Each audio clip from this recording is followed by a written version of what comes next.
Vatican getting exposed. You better stay on your toes. Repo, tilling the land, focus on the eco. Open my heart, let go of the ego. Ran out the grind, I'm stacking up these C-notes. Facts, facts. Fuck it, we gon' put this shit on our back. Facts, facts. Found out the hacks, put it in the rap. Facts, facts. Fuck it, we gon' put this shit on our back. Facts, facts. We in your city, pull up where we at. Facts. And that's facts though, I talk factos. Ask J Babe, I go Astro. Floating focused on my cash flow. We plant star seeds to make the grass grow.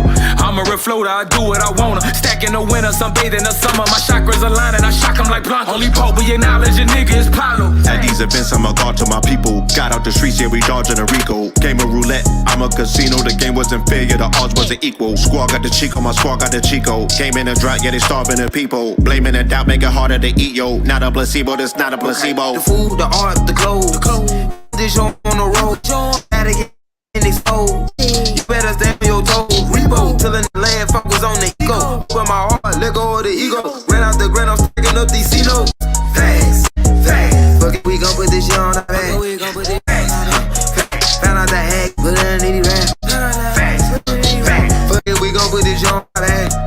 Facts, facts. We in your city, pull up where we at.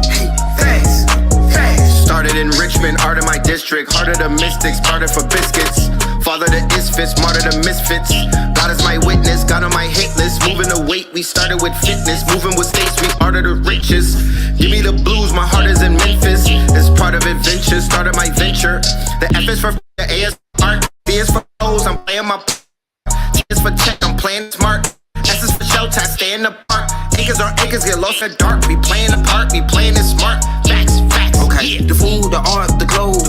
We put this show on the road. The Vatican getting exposed. You better stay on your toes. Repo, tilling the land, focus on the eco. Open my heart, let go of the ego. Ran out the grind, I'm stacking up these C-notes. Facts, facts. Fuck it, we gon' put this shit on our back.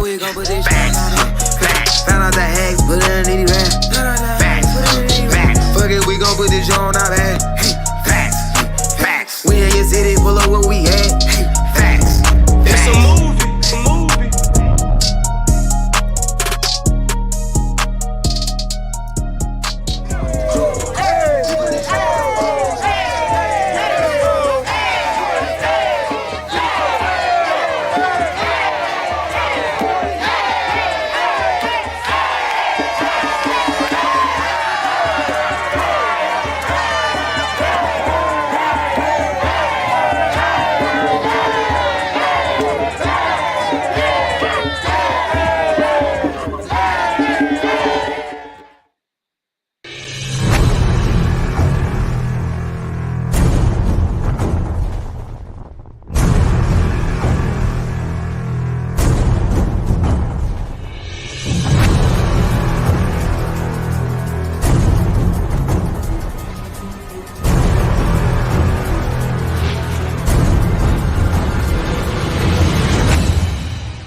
Peace to the family, peace to you and yours. Welcome to another episode of Third Eye Thursdays. You are now rocking with the best. Yes, this is your host for the evening, Brother Red Pill in the motherfucking building.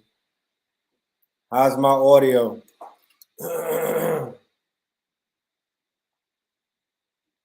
How's my audio?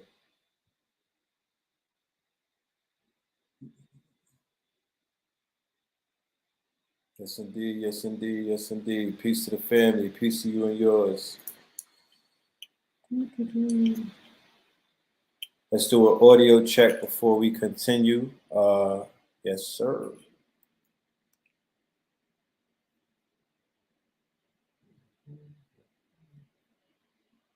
We all clear? Awesome. Let's do the roll call. Let's see who's in the building.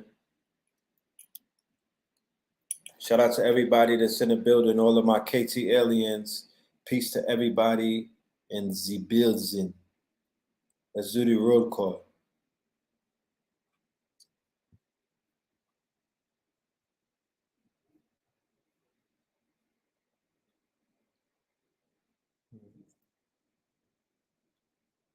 We're going to have a very powerful show tonight. You know, you are in for a pleasant surprise. I got a special guest in the building. He ain't come to play. Mississippi in the building. We got Nashville, Tennessee in the building. We got the motherfucking BX, the Bronx in the building. Shout out to the BX.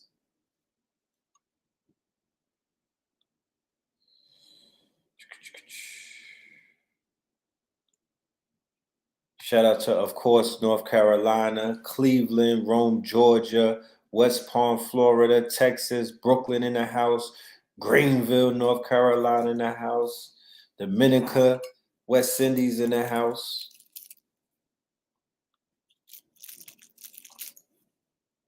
Peace to Dominica. All right. We deep in the building today. That's what I'm talking about.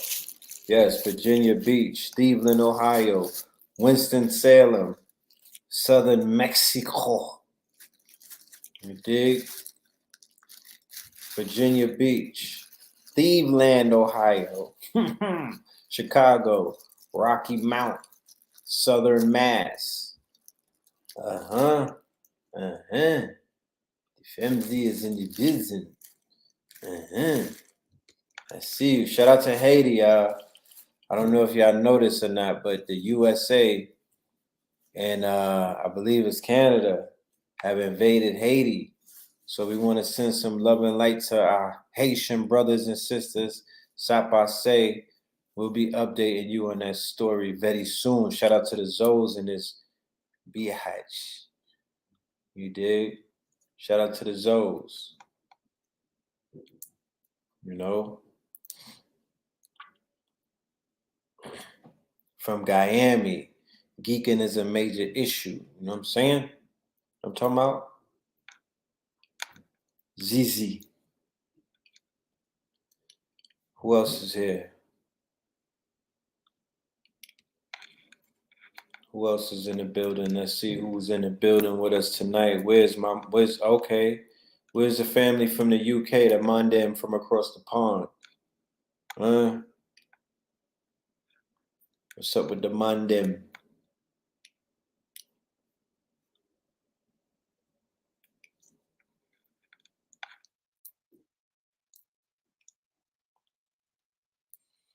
All right. Caracas, West Indies, Inglewood, San Jose, New Baghdad, Maine, Rock Hill, South Carolina. It's very good to see everybody in the building. Salute to everybody that is in the building. Greetings to all. Like I said earlier, welcome to another episode of Third Eye Thursdays. And definitely pardon me, I don't want to give you the miscount on these episodes, but we're definitely in the 200s. Okay, we're definitely in the 200s. Third Eye Thursday is a weekly show that I do on this platform, along with every Monday, Melanin Mondays. These are staples in this community. We've been doing it, these podcasts, ever since 2018, and they've been going strong. And if you check the receipts and the records, the information is prophetic. You know, there was a conversation that was started not by Kanye West, or Ye, affectionately known as Ye, right? Not started by him, but continued by him and verified and stamped and certified by him as somebody who not identifies, but is on record as a billionaire inside of a culture where cash rules everything around me, like Blue Pill said, in a culture where cash is king, but cash rules everything around me. So he with the biggest bag is the king in this castle, okay? That's what hip hop and the culture represents. And I didn't write the rule book, right? I didn't write the manual. It was already written by some of the wordsmiths, the poets, and the soothsayers in the culture. Cash rules everything around me. So as a billionaire, if this man goes on record and says, as a billionaire, he's from a vantage point that many can't necessarily relate to when it comes to him identifying what true value and wealth is in America. And not to be facetious, he said that it was intelligence. Not only did he said it was intelligence, he said it was intel. He said it was intellect, right? He didn't say it was the money. He didn't say it was real estate. He didn't say it was his property nor his assets. He didn't say it was his stocks. He didn't say it was his bonds. He didn't say anything but what it was. And it's what I've said on many occasions, right? I'm just here to make you think, and I'm just here to make you remember. Sometimes we're caught up in we're caught up in a literal sea of knowledge where we're drowning in information. It is a deluge of information.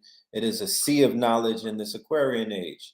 So many of us forget where they received information from. So I'm here to remind you that we've had these conversations before, right?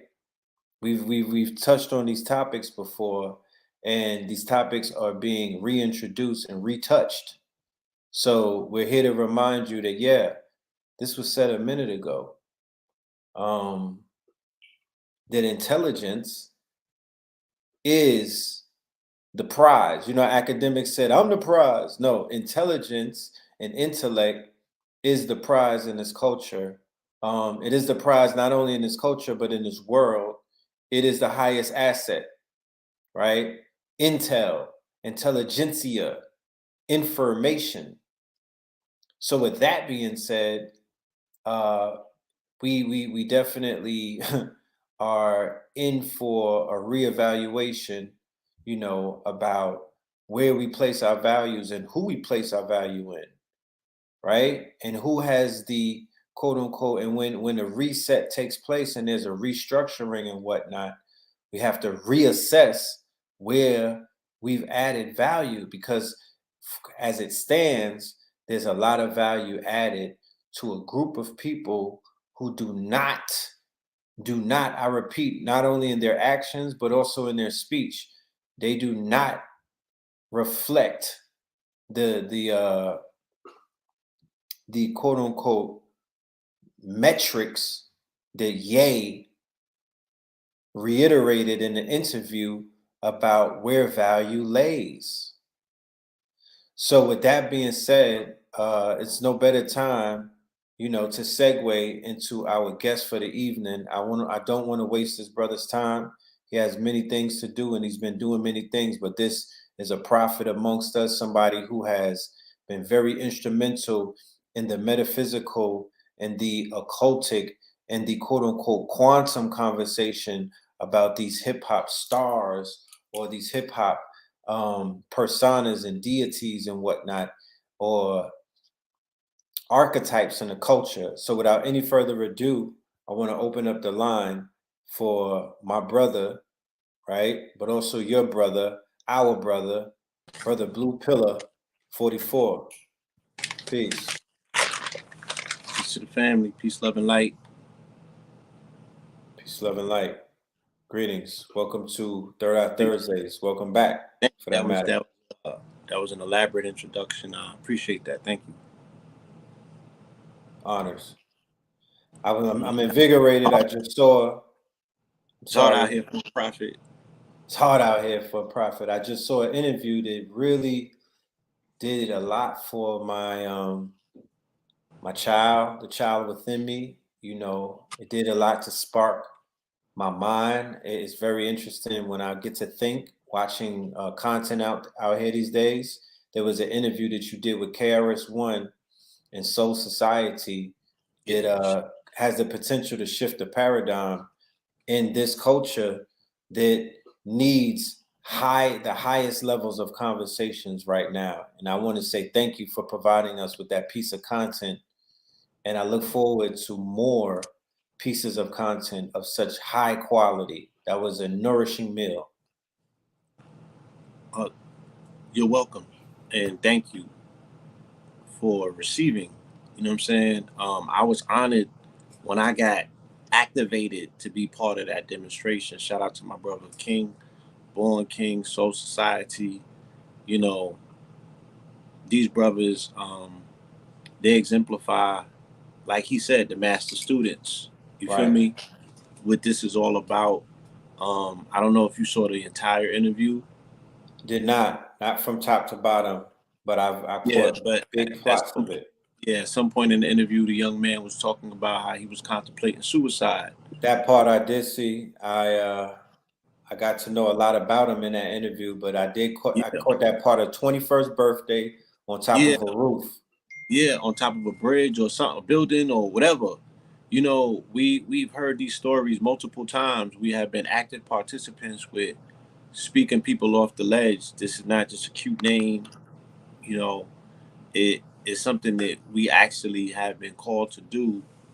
You know what I'm saying? Yes. Speaking to people about scaling back their ambitions of dying, taking their own lives, and convincing somebody in real time where the value lies. Like you said, you speaking about the value earlier, you Right. know, and even at the culmination of this conversation, hopefully we're going to get to a space and a place that I'm going to tell people, you know, regardless of what you see going on outside, you know, it has, you got to find your way home. This conversation has to be one that you having with yourself, because it has to come down to you. There is nobody else. Ye are gods. Ye are gods, not yea. Ye are Ye. gods, Right. right? Psalms 42 verse 6. So these things are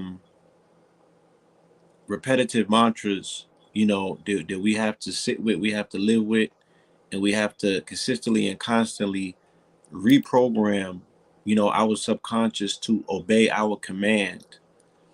And Right. what is the command? Say it again. Ye are God. This way. Every day, all day. Yeah. Even on a So Sunday. especially on a Sunday. Especially on a Sunday. Oh, Pablo in the building. So there's a lot going on, and I'm so thankful for perspective. You know, having the opportunity to see things for what they are. You know what I mean? Right. And you know, being honest with yourself is saying, "Damn, I don't always have the answers." You know what I'm saying? I don't always have them in real time either. Sometimes it takes concentration and contemplation. Sometimes you got to be still to go forward. You know what I mean? And you know, I hope I'm not sounding like a uh, What? like Proverbs. I'm just an analogy, or because I'm looking for the right word of what all of these things sound like. It's not analogies. Yeah, These you are like build it. attacks. Yeah, you know, I just don't want to sound like that. You know what I mean? I really Right. want what's being said to register real talk. Out. So I could sit up here literally and talk for 4 hours about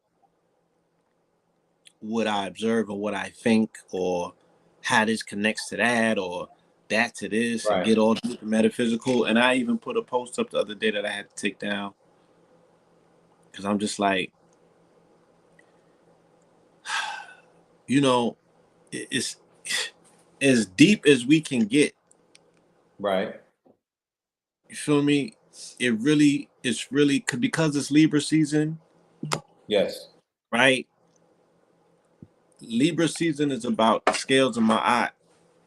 You feel me? Yes. And I'm thankful for spirit as well, right? And I hope I'm not sounding like yay, because I'm not finishing my sentences and jumping to other ones. Nah, brother. You I down, promise you you, tapping in. I'm gonna bring it full Yes. circle. So As you always do. I was speaking to the brother that comes to the club with the alkaline food, J Lo, I believe his name is. Right. And I wanted to get him the Sabi episode that we did on Know the Ledge, Right. right? From Know the Ledge Radio Archives. So I Googled it, and surprisingly it was still there. Mm. And I I sent it to him, but in the feed it popped up Will 777. Mm-hmm. The legend. Right? The legend. So I'm in the whip with my lady. We coming from the club, late night. Right. I like, let me put one of these joints on, right? The one that I really, really wanted to listen to did not play. Right. I went to the next one and I played it, and Spirit had me listen to that for a specific reason. That was the episode that I needed to hear. And then again, these are the things that happen in real time to really have you pay homage to Spirit, because this is how you bear witness. You like it, there has to be Spirit, there has to be creators, something or someone is looking out, right? Just to bring my conversation and my consciousness to even keel that I can see what I'm looking at properly. Right. That part, right? So in the episode, he was talking about the black and white checkerboard. Right. But he was talking about the game of black and white, right? He was talking about this game. He was talking about balancing the scales, right? And the fact that we are still playing this color scale game means that we are very much unbalanced. You feel me? We are very much unbalanced, right? We don't have a handle on a conversation that has been taking place, since we got on this planet. And it's a conversation that for the most part, it's a rabbit hole attached to it. And there's really nothing that you can, again, because this is Libra season, right? Because this is Libra season, is dealing with balancing the scales or being in balance, right? Or just observing where the imbalance lies at in your life, so you could say these are the places where I need to put in some work. You feel me? What I was able to observe in society is this concept of quote unquote somebody's life mattering more than yours. It made, it obviously made a lot of people upset. You know what I'm saying?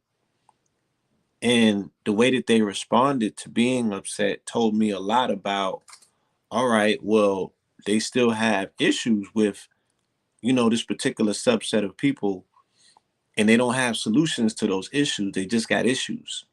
You feel me? As we are dealing with seasonal change, going from summer into fall, and we're going to go from fall into winter, you feel me? And of course, every year they promise this is going to be a cold winter. That energy that people are expelling on conversations that really have no ending, right? They run on sentences. There's no periods involved. It's like the expression of the energy, the expression of the emotions around this particular topic with no resolutions in sight shows me that we're looking and heading for a very sick winter. Like a lot of people are going to be sick based on them emitting these levels of emotions, deep emotions, right? So for some people, they're expressing things that are tantamount to hatred for particular subsets of people, and while all of that appears to be cute initially, because we're getting things on the table and we want to educate other people around us, or we need to remind ourselves. You don't need a reminder, obviously. It's locked within you. It's dwelling within you. You know what I'm saying? It's embossed on your cells. You need to figure out and find some form of healing, though, in order to release this anger and this pain. So, and in this conversation is compounding around hip hop in particular.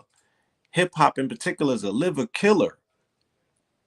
The culture, right? The individuals that we're looking at, who are prominent pieces of this culture, who have left the culture somewhat ramshod. Okay, let's take a quick example. Again, like I said, people are only focusing on the back of the shirt. You can't get to the back of the shirt before you pass the front of it, but nobody's focusing on the front, right? And the front proves the point of the back. So it don't even make sense to expend so much energy on the back, but people are identifying it as a political term rather than it being an exclamation of quote unquote white lives matter. But the front got Pope John Paul II on it, or should we say Saint Paul II on it, or Saint John Paul, whatever that is, right? So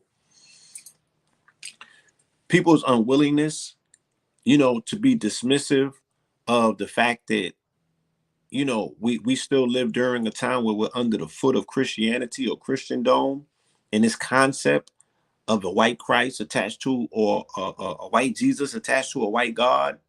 You know what I'm saying? That is the mental psychosis that has this world going crazy. And the people that was responsible for bringing that energy specifically into hip hop and making it a wave or making it nouveau was the same two people that was in the headlines, right? Mandingo wrestling at the same time that Ye's situation was popping off. So you got Mace and you got Puffy, right? And Puffy and Big brought in the Jesus piece, but Mace did something different with it. Hence the fact that he said that Kanye is his son, or he created Kanye, because Ye came in right with that wave and resuscitated it, reinvigorated it, and gave it new life. Okay? He gave it a totally new life. And these same individuals who are tethered to the church or tethered to a European or anglicized form of Christianity, how many liquor companies does my dude Diddy have? Been about 3. You feel me? So this continuous attack that hip hop has popularized on the liver, right? It only is gonna lead to a community of people who are angry, right? Because when your liver's shot and your liver's deteriorated, you angry for no reason. You feel me? So there was a lot of expression of people who are uncomfortable, who are angry.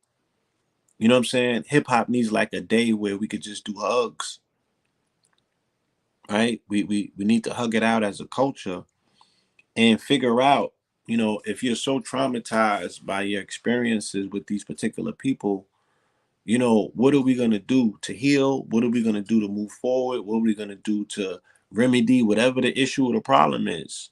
We got to come up with solutions for our own personal health, because this is going to lead to a cascading amount of issues dealing with mental health, because there's a mental psychosis that is clearly identifiable in our society, and that's the fact that we feel that we have issues that we don't have answers to. You know what I'm saying? And it was painful to watch. It was embarrassing to watch. You know what I mean? But it's also these are one of those rare teacher moments where they engage the social zeitgeist. This is a international, if not a galactic, conversation taking place at this particular time. And we've pointed out on numerous occasions dealing with the metaphysics of who Kanye is. He represents Polaris. He's the little bear. He represents the North Star Polaris. He is the guiding node of quote unquote consciousness. We could say melanated consciousness, or we could just identify the consciousness, let's say hip hop as a nation, as we clearly explained it and defined it and laid it out in that interview with KRS-One, right? So Right. that's what he represents. And as we continuously say in our dissertations that we've been having since 2009 about Kanye, right? There's a procession of an equinox in terms of this energy dynamic in hip hop involving him and Drake, and what is he, doing as of lately? He's saying, I'm going to pass this procession off to him, and give him the baton and say that he got it from here. He's No, not the temple. he. Right. He He. he said what? Wait, he said he's draconian. He deals with serpentine energy. He got the women, Right. right? Ye is dealing with what? He's a Gemini. He's dealing with the mind. He's Right. gonna ask the questions. Mm-hmm. That's not what Drake do. Right. You He feel speaks me? it. He can't do what Drake do. Right. Right. And he did say that. He said it verbatim. And all the way down to saying what you've said since 2010. You know? Yeah, because my builds on Drake started in 2010. But Ye, I've been building on Ye since Blueprint 322. But you've been building on specifically Drake and Kanye via the constellations. Cepheus, Polaris. He said he said you were poking the bear for too long. Yeah. We're dealing with Draco, we're dealing with the little bear, which is Polaris. Cepheus is coming after all of them. Right. That's why we're seeing this. That's why we're seeing this action right now. Yeah, those constellations have to dissipate, and pass. The time is up, and it's almost like when you see a star burn out and go supernova. It's not pretty, right? A destruction ensues. It's going to tear down everything before it goes. You feel me? Right. So again, there's a lot to look at. There's a lot to unpack. But after you exhaust yourself from doing all of that, what are you doing for your own personal mental health? What are you doing in your own personal space? You know what I'm saying? To make sure that you're doing everything in your own personal space to convince yourself that your life matters. Right? Are you yourself convinced? Or do you need some convincing? Do you need to be part of the social zeitgeist or the group thing to be convinced that your life matters? Does your life only matter in a pack? Or do you individually matter? You know what I'm saying? As an individual. And then we got to go back and erase the metrics to say, look, you don't got to be a billionaire for your life to matter or for you to have a voice. Because he's also spreading that false narrative. And I understand it because, again, according to the dictates or the construct that hip hop helped create, if hip hop said cash rules everything around me and that's the rules, then by proxy and by default, you got to listen to everything he got to say. You feel me? Because he's the head nigger in charge.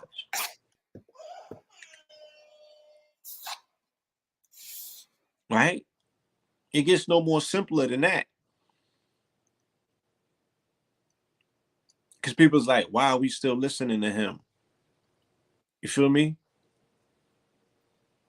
Why are we still listening to him? Don't his life matter? Don't what he got to say matter? You was just telling me the other day that Black Lives Matter and shit.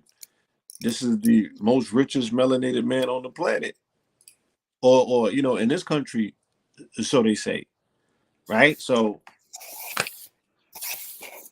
when did his stop mattering? Now you want to turn the channel off? Right. According to the rules, he's at the top of the totem pole. He did that shit he did it with a mental condition. He didn't sell alcohol, and he did it with sneakers and apparel. Not an ex-crack dealer. He ain't sell no coke. Right. He's not selling alcohol. You know what I'm saying? There's evidence that he sold his booty. Right. You feel me? He sold his soul to some Armenian, spirit cookers. That may be the case. He sold his soul. They got his shit in a mason jar somewhere next to Bruce's, right next to Bruce's soul. And he is publicly pushing back or blowing back against what he may be perceiving he may be breaking out of that spell. They said the other day you was dressed like dude from Get Out, and it raised some concerns because I was like, God damn it, this looks like a textbook, what we would see if somebody broke out of the Get Out house. There's a lot of stories about people breaking out of torture houses these days, symbolically speaking, especially with this rise in cannibalism via the Dharma a fixation, that we see in the media and whatnot, or this quote unquote, they're conjuring up these entities the same way that they used to conjure up in Jim Jones' days, Charles Manson's days, then it turned into Ted Bundy's days, then Edward Casey, right? They always got you infatuated with their mass killers, with their American psychos, right? Bro, that shit is leading Emmy nominations, right? Right. It did 1 billion something streams up until the other day. Damn. Some wild numbers. Damn. Hold on, let me see if I can get my notes. Billy? Nah, more than that. Nah, Billy is corny. It's like, it's way more than that. Right. It's crazy. Hold on. Right. So, and my dude looking like Lou Ferrigno on the cover. Hold on. Right. So the people are being heavily conditioned, you know, by this media that this man is rallying against, and he's pointing out that if you take a minute and you look at facts over emotions, if you remove the Russell Simmons-ness of the whole situation and not, and not look at it about how much they paid your bills or helped you in your business deals or all of these things, while they helped you make $1 and they made 10,000, we're not here for that conversation necessarily. Anybody could point out a check with a Stein or a Berg's last name to it. That's not the argument.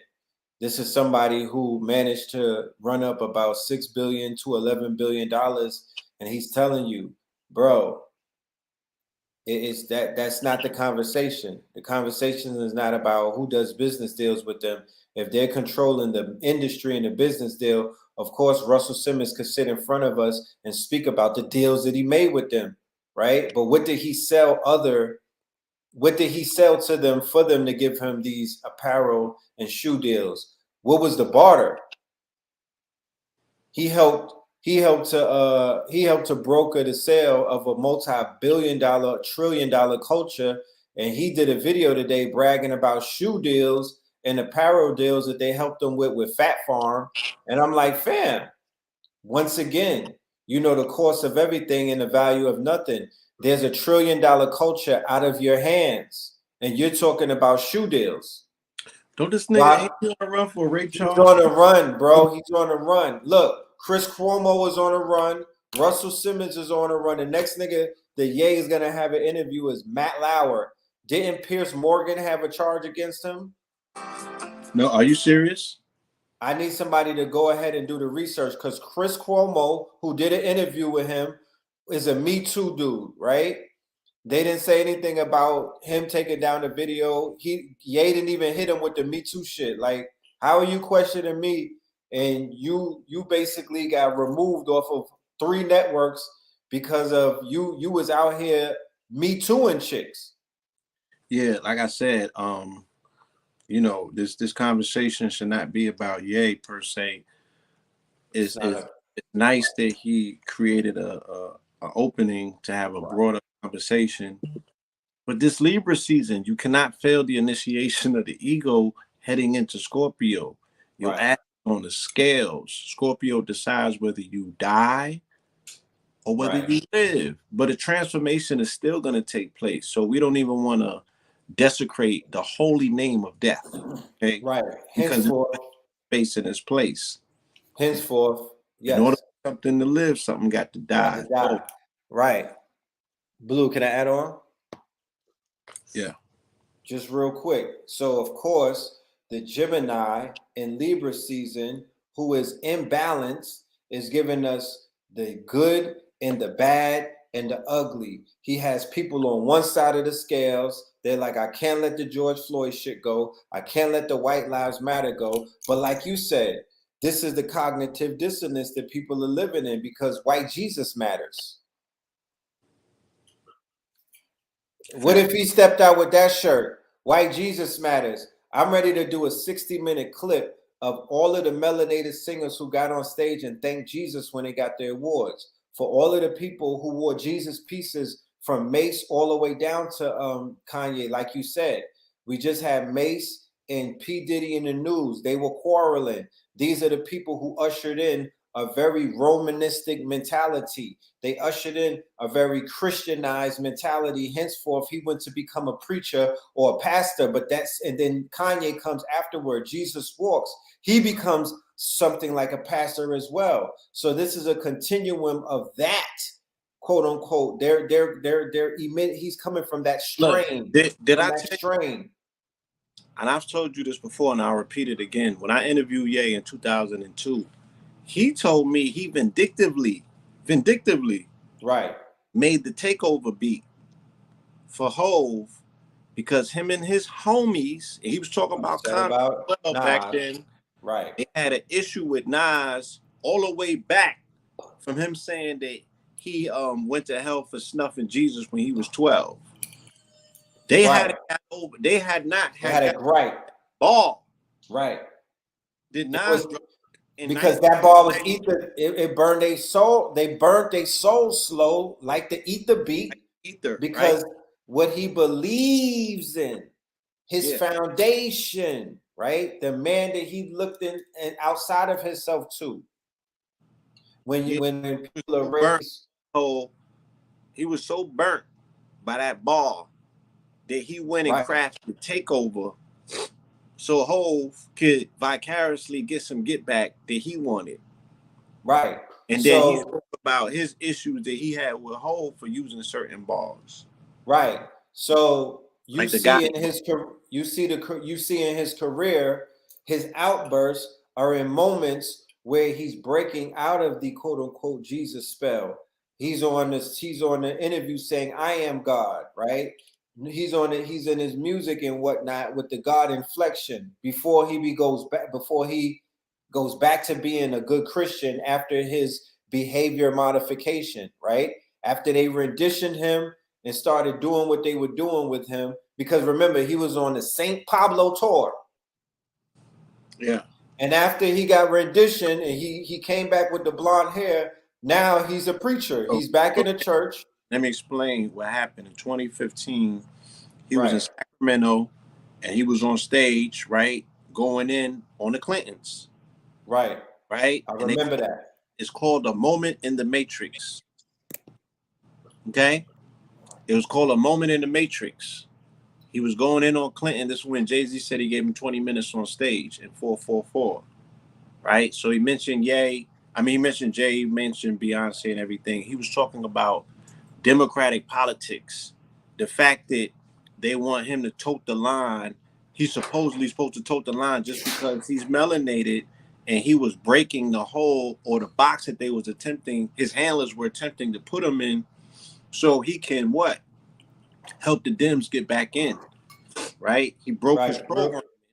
Real quick. Editors, I need y'all. Hold on real quick. Editors out there, edit this video. Work with us because we got a lot of work that we do. Take these segments and splice it. Put the clips in that we're talking about so we could be edified in our journalism. But go ahead, Blue. Yeah, the next day after the Moment in the Matrix, after his concert in Sacramento, he was reported by what? By his trainer, right? The same Jewish trainer that he said is Lizzo's trainer that cut him off this time.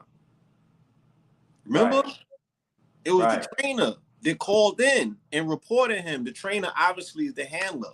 He's the handler, right? You understand? The trainer is obviously the handler. Look, when I was dealing with Dre, with Ye back in 2002, he had a handler from the 5W. There was a PR firm called 5W, right? His handler at that time name was Gabe. Okay? Gabe comes from 5W. 5W was the PR firm that they made Power Girls after. So this PR firm, they had young women that were in the family of the Rothschilds. They was in the family of this was the top tier shit, right? You niggas want to talk Illuminati? And you want to talk this shit? Okay? It was the PR firms. I think Jessica, what was the girl? It was the lady that had the accent. Her name was Liz Grubman, matter of fact. Yeah, Liz Grubman, She, the PR chick.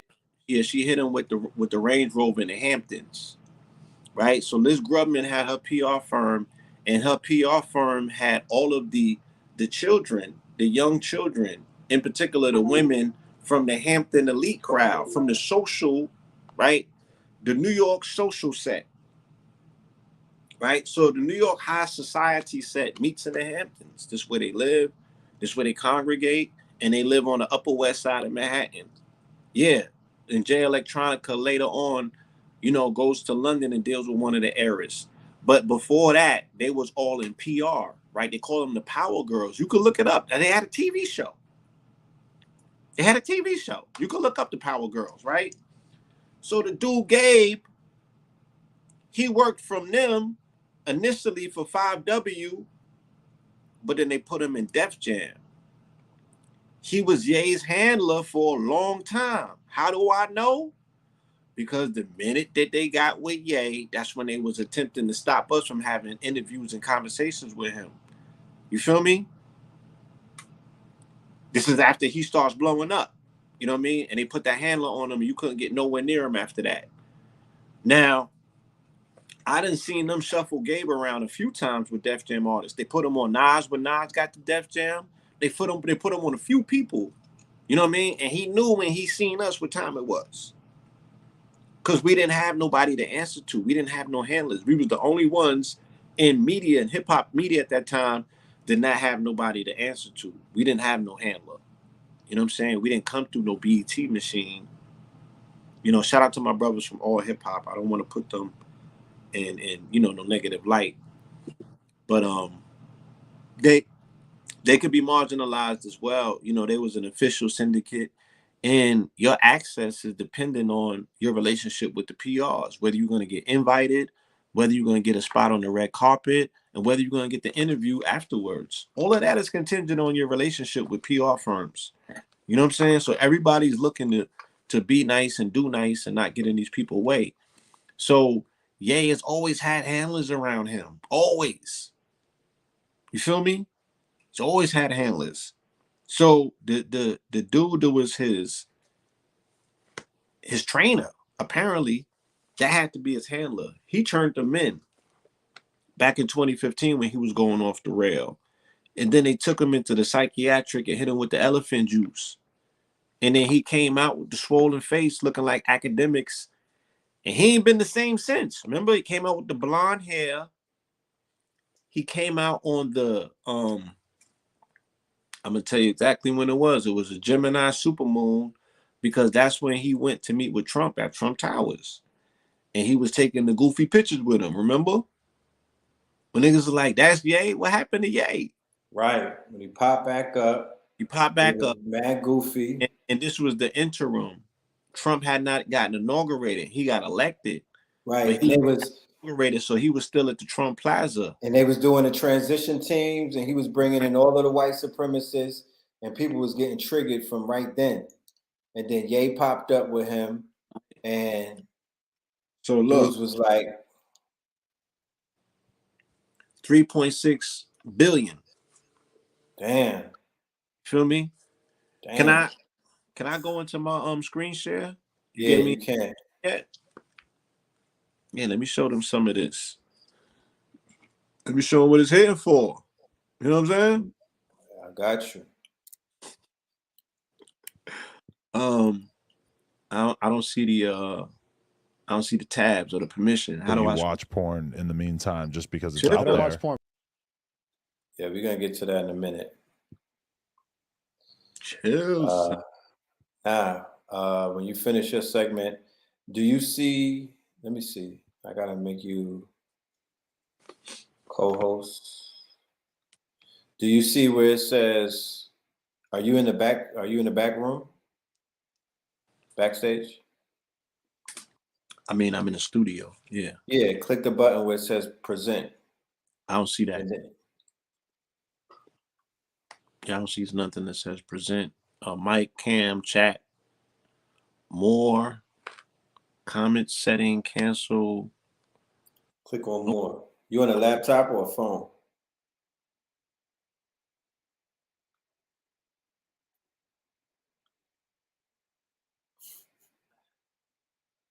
Figuring it out.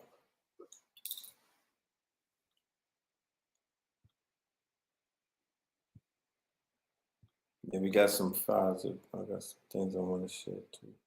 Chakras. Remember I talked about Rick Rubin? I talked about the 808.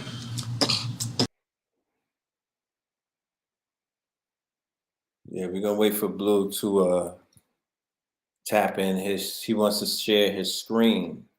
There we go. So the Mondim, you good? You on your laptop or something now? Nah, I'm still on my phone. Do I need to be on my laptop or my Yes. iPad? Gotta be on your laptop in order to share the screen. What about iPad? Try it. I haven't used the iPad. Try it. I'm glad that he brought up the iPad too, family. We have 781 people in here.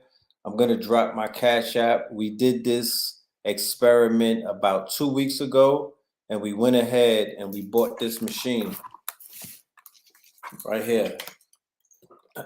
Collectively, we all came together. I think it was $700. We put $5 up. Everybody that was in the chat, it was around the same numbers. And we went ahead and we purchased this machine because we are independent media. We don't share in the YouTube profit share model. They demonetized us from 2008. I was just watching, I was looking at our stats the other day. I believe we already serviced about 10 million views and whatnot. So there's a new Mac tablet that's out there, and that's something that we are aiming to bring to the table because it's going to help step production further up, right? We need to step production up. We're the black media, or we're not the black media, we're the cosmic media, we're the global galactical media. You know what I mean? We've been serving our people for a very long time, so now it's definitely time to level up the production and what it is that we're doing. The next step after that is the 4K Black Magic cameras, so we can really take this to the industry standards and whatnot. Okay. So yeah. So let me see if Blue. All right, he's getting his laptop or his tablet for that matter.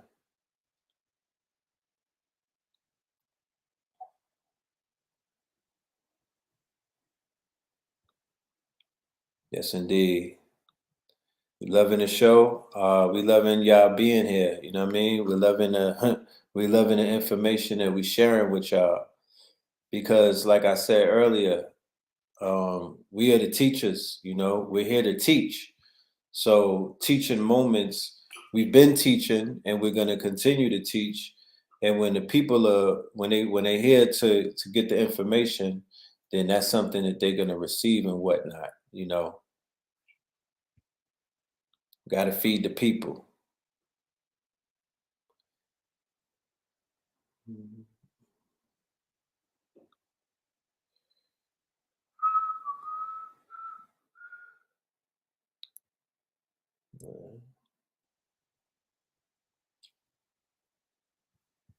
And we also have the link in the bio while Blue is getting his thing together. On October 30th, we will be on KTL University doing our presentation. This is on October 30th, Sunday, 11 a.m. Yea are gods. All right. Fear of a Black or More Messiah.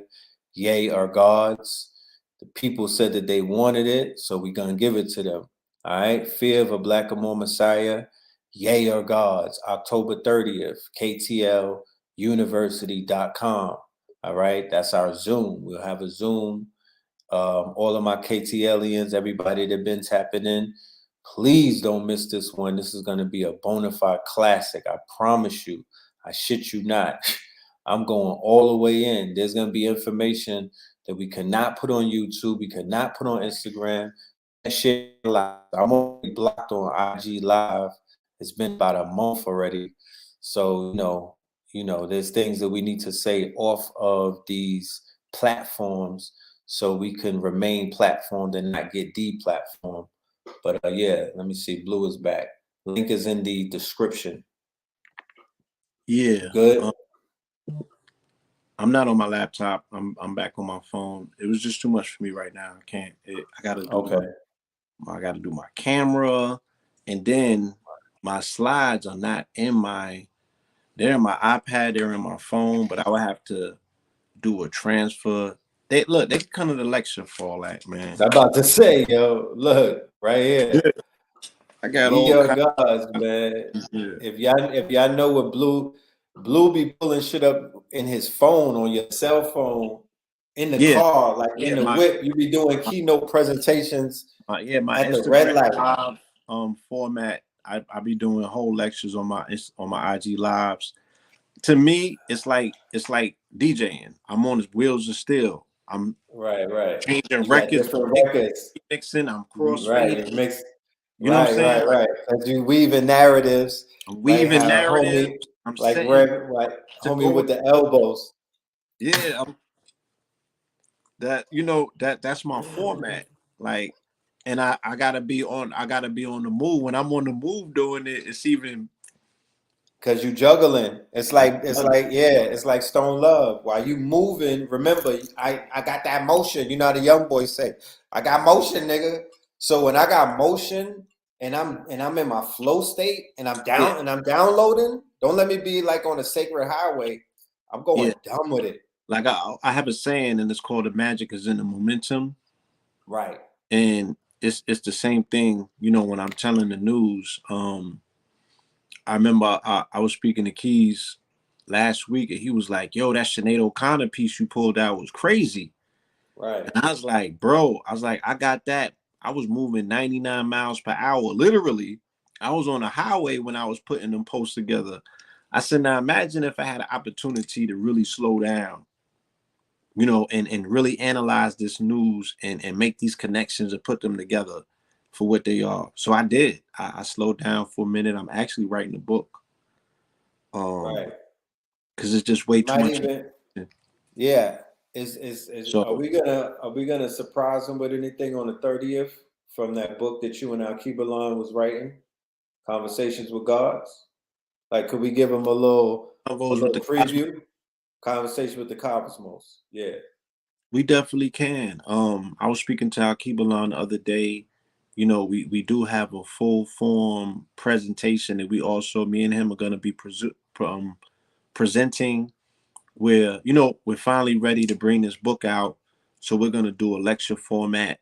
You know what I'm saying? Just to give people an overview of where we're going with this book. Me and Oh, him, beautiful. we pinned the tail on a donkey 2 years ago, pertaining to all of these conversations, because Right. all of these conversations are tied together. Right. Um, Shout out to my brother. I got to give this brother some props and some acknowledgement. Clico, The right? legend. The legend.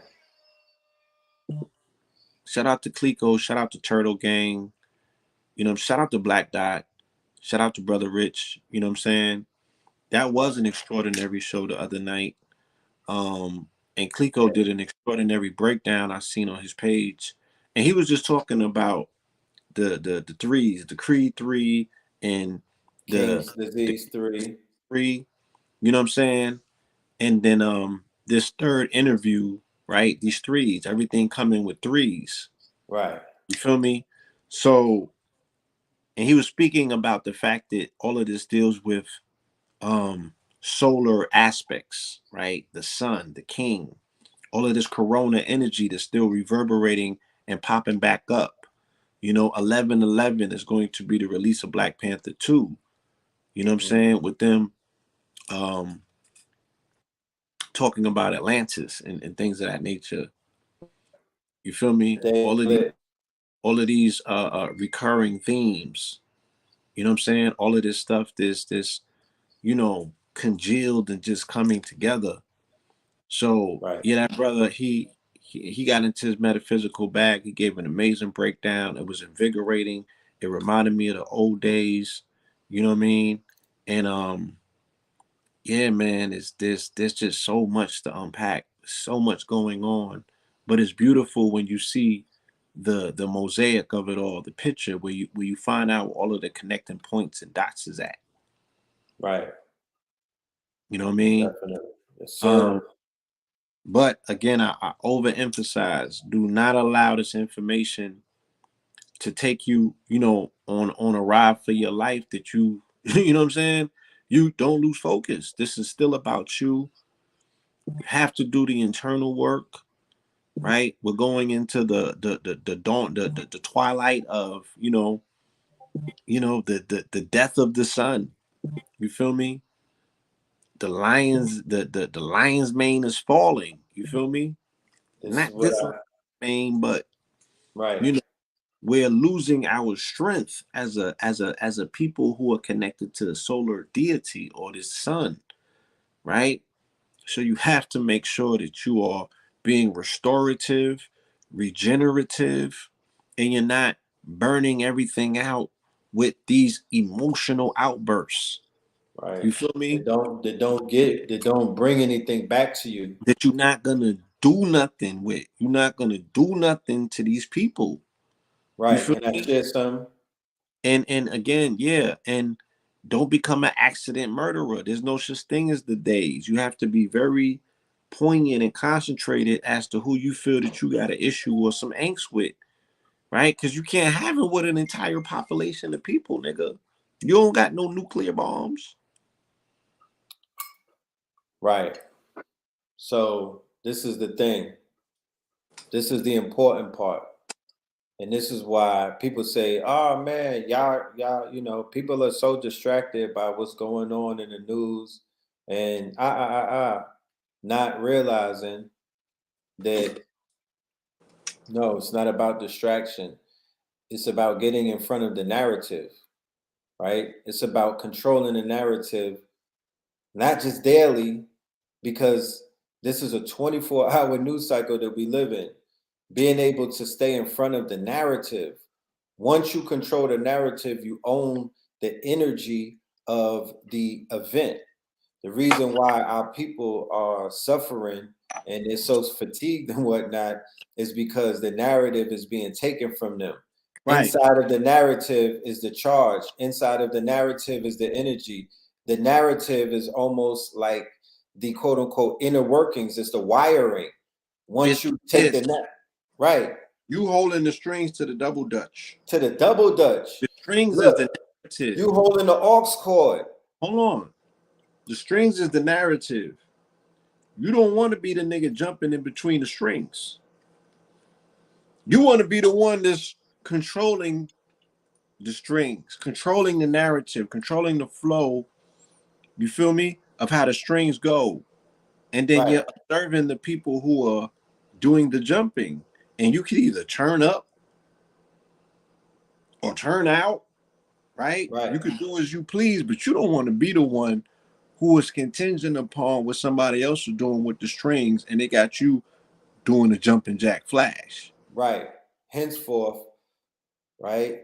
Why the first video that I did that was in response to me unpacking the Drink Champs interview, I started it out and I said facts over fiction, right? We're going to slowly walk through this thing and unpack it.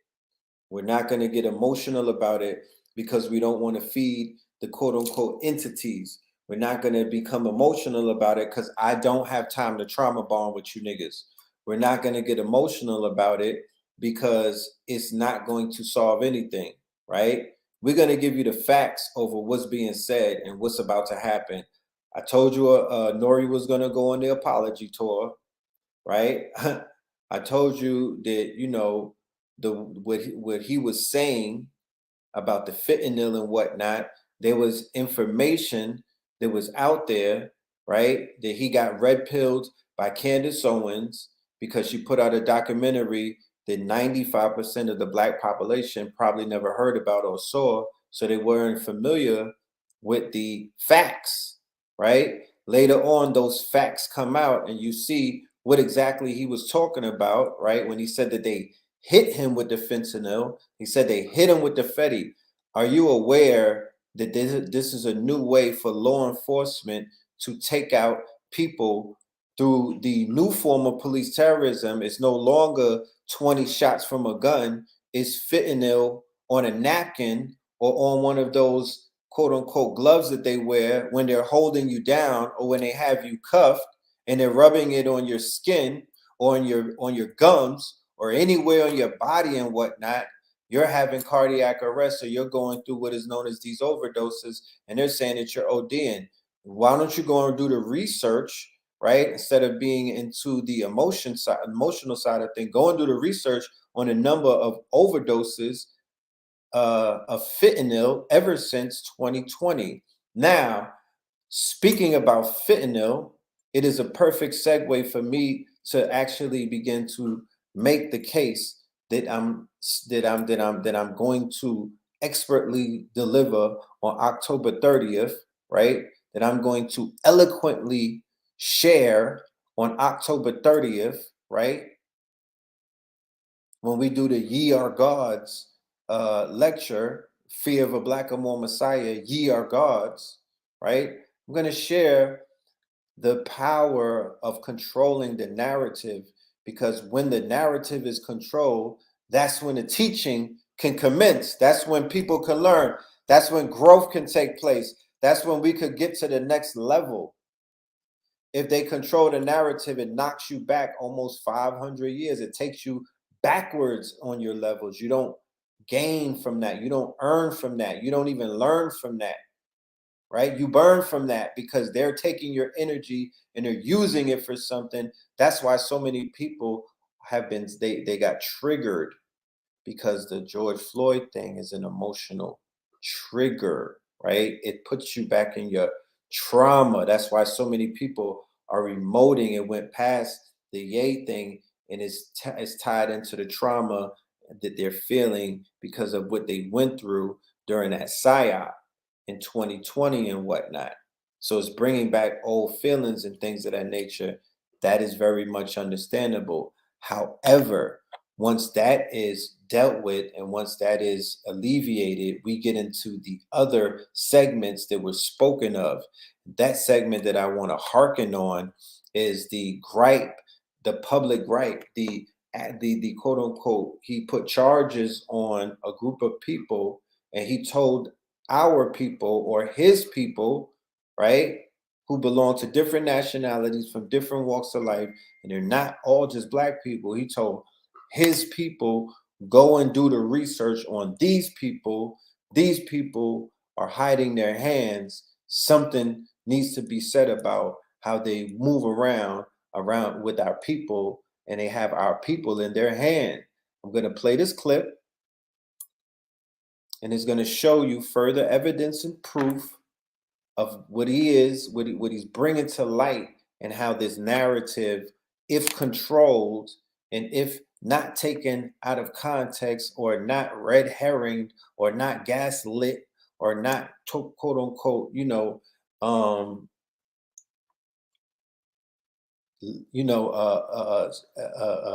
interrupted by agent provocateurs, then we could get to teaching and people could learn something, and we could break some spells. People will wake up a little bit more, because you got to take advantage of windows of opportunity to wake your people up, right? Because the people are constantly in a state of stupor and sleep. But check this out. The chakras is real. Now, I'm gonna say some anti-Semitic shit. I'ma fuck your bitch. I'ma kill this nigga. I'ma fuck your bitch. I'ma kill this nigga. I'ma fuck your bitch. I'ma kill this nigga. I'ma fuck your bitch. I'ma kill this nigga. That's the real anti-Semitic shit that the Jewish people get paid off of. I don't know what's this opioid thing, man. But being a crackhead wasn't cool back then. Being a crackhead wasn't cool. Now they seem like they're making it cool to be drinking lean and syrup, and it's the most dangerous. It's the most dangerous thing that's facing our society. So why sign an artist that would promote that? Because I already answered that question. You weren't paying attention. She asked me talent or issues, and I said talent. But I have to. I can't give up on people. But I'm saying that's hypocritical, though. You're saying it's opportunistic. Yeah. I got people to feed. I got a business to run. You're gonna make Dame Dash take this clip and call you a culture vulture. Who's Dame Dash?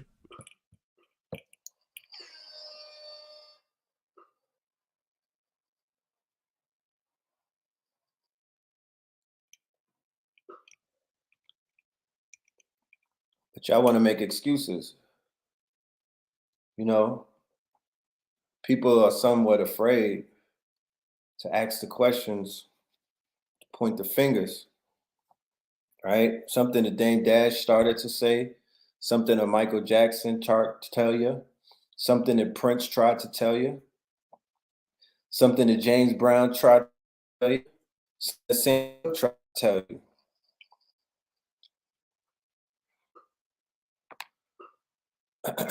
All these men are dead. All these men died in the hands of the medical institution, which are the quote unquote laboratories, and these institutions are ran by the same people that he's talking about. You understand? The same argument was had by Michael Jackson. The same argument was had by Prince. The same argument was had by James Brown. The same argument was being had by Sam Cooke. Barry White was having that. Isaac Hayes was trying to tell y'all. Teddy Pendergrass was talking about it. So the conversation and the narrative that we are gonna get in front of, and what we're going to unpack, and what we're going to decode, and what we're going to, basically just lend some context to, because yeah, right. So yeah.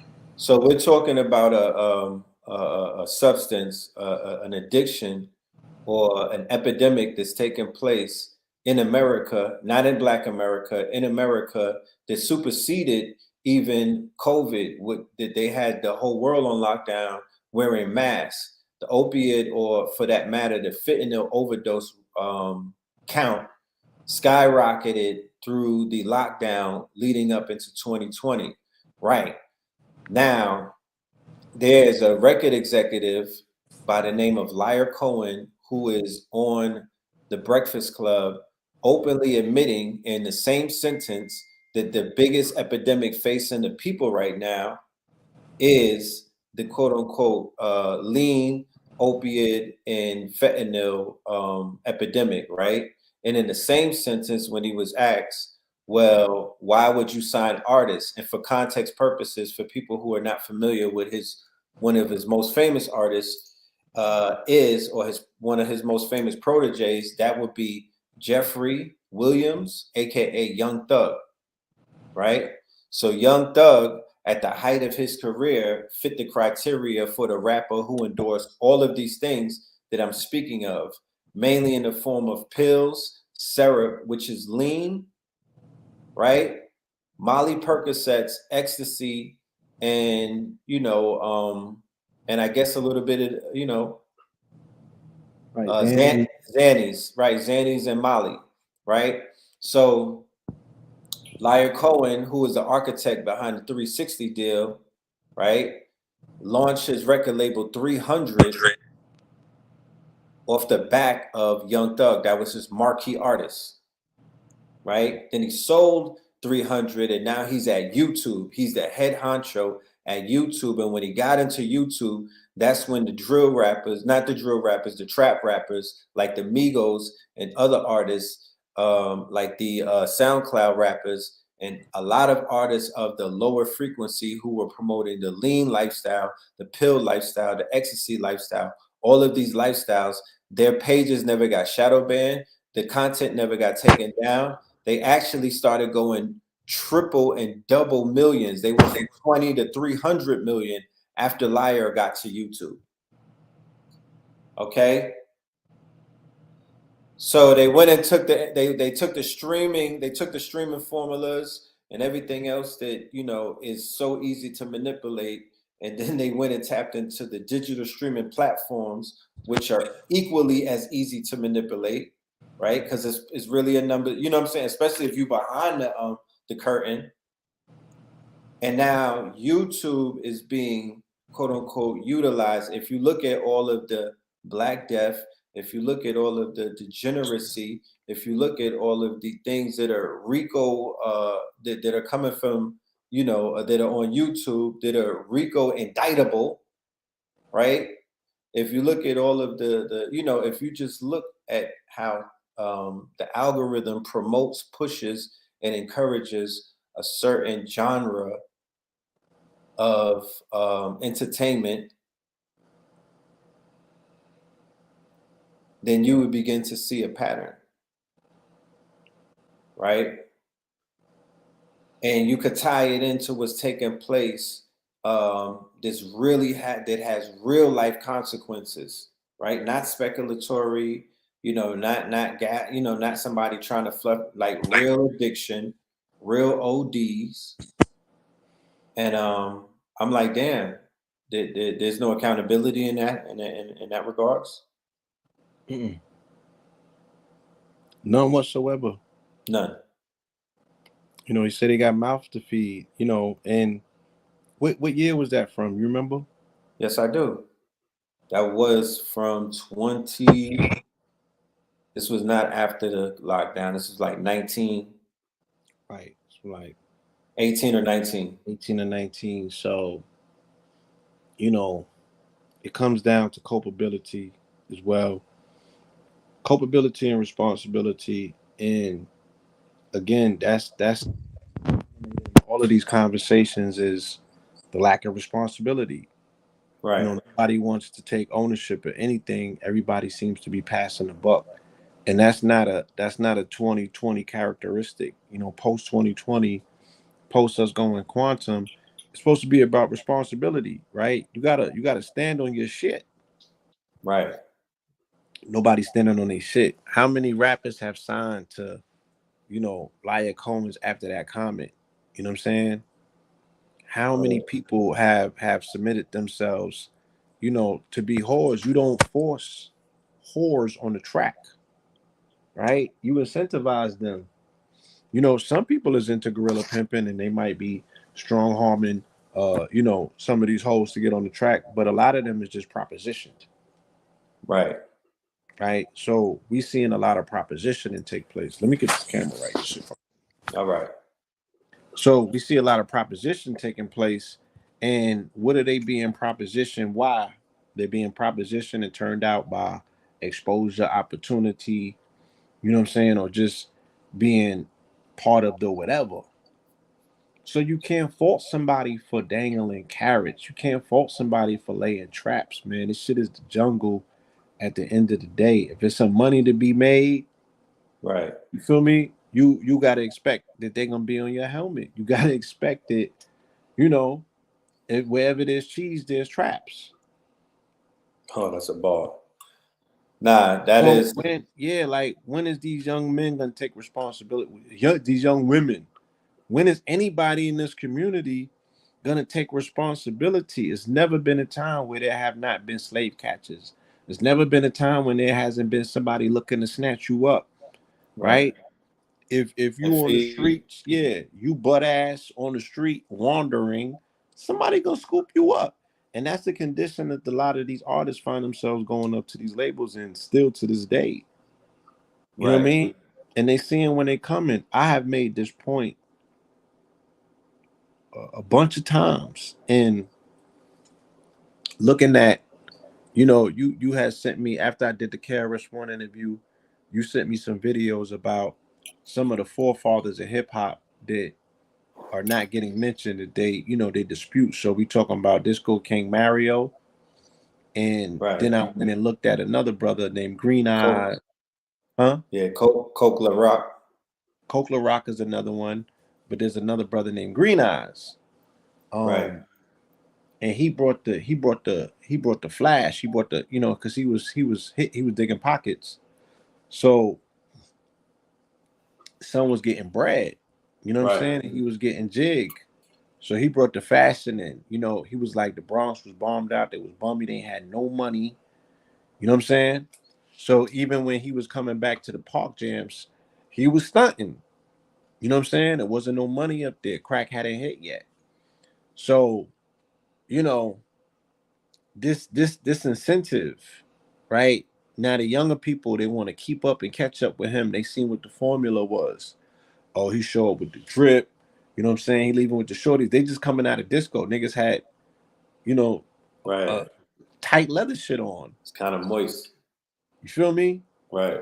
So we gotta ask ourselves, what conditions was these young men's minds in when they was going and signing their lives away or getting duped, you know, by music gangsters? You coming Right. from the street, dealing with all of the elements of the street, only to go and get, you know what I'm saying, hung upside down by your ankles by a 5 foot. You know what I'm saying? Are Small people ass. more intelligent than you though? Like Yeah. Gay said, people more intelligent. So He who was yeah, wiser. shout out to my man Ken Brispin, you know, because Shout he out was to the first one to stand on that a while ago, where he was explaining that the European rules with intellect and you know, not brawn at all, but all brain, right. all intellect, running circles around niggas. You know what I'm Right. saying? And in this book that I'm writing, it gets into this whole concept of that, you know, all is mine and mine is all. But they said that man is mine as well. They didn't say mankind. You feel me? Right. So if man is mine and mine is all, you feel me? Again, you got to sit back and ask yourself, where do you fit in that dynamic? How are these people who are your children, who are infants to this planet, who running with your cloth? How are they running circles around you? Where's your intellect at? Right. It's too damn late in the game for us not to be calculated in our thought process. Beat me once, that's on me. Beat me twice, you're gonna have to help me out with this. I'm about to make a George W. Right? So how many dudes was getting whooped and beat out of these contracts, bro, before the hood caught on and they like, nah, son, we ain't finna be sending nobody up, you know what I'm saying, into them big buildings getting bent over. It's still happening to this day. To this day. And it like, was happening. It was happening before they got up in that building. Right, Shout out to the brother who wrote Black to the Roots. You know what I'm saying? So we know if the CIA was actively involved with tearing down black music during the 80s and the 70s because of the rise of conscious music in R&B and reggae. Right. Hold on, I got the book. Please. I need that. Right? Black to the Roots lays it all out. Now these niggas is running around talking about a mysterious meeting that took place. That shit is neither here.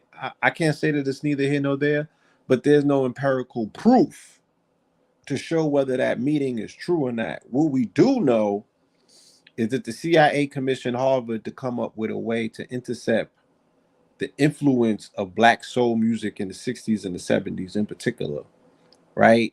And they was terrified by what Bob Marley was doing internationally with his influence, and they were scared to death that when he went on tour with Stevie Wonder in 1980, that he was going to radicalize Stevie, so they had to get rid of him. And that's what happened. But by them getting rid of him, they attacked reggae at that time. And then when they moved him out the way, they brought in Yellow Man for dancehall. Ironically, earlier this, what was it, last week, you know, Jamaica finally said they're going to put a ban on the slack music. Right. The slack music came directly after they got rid of him. Right?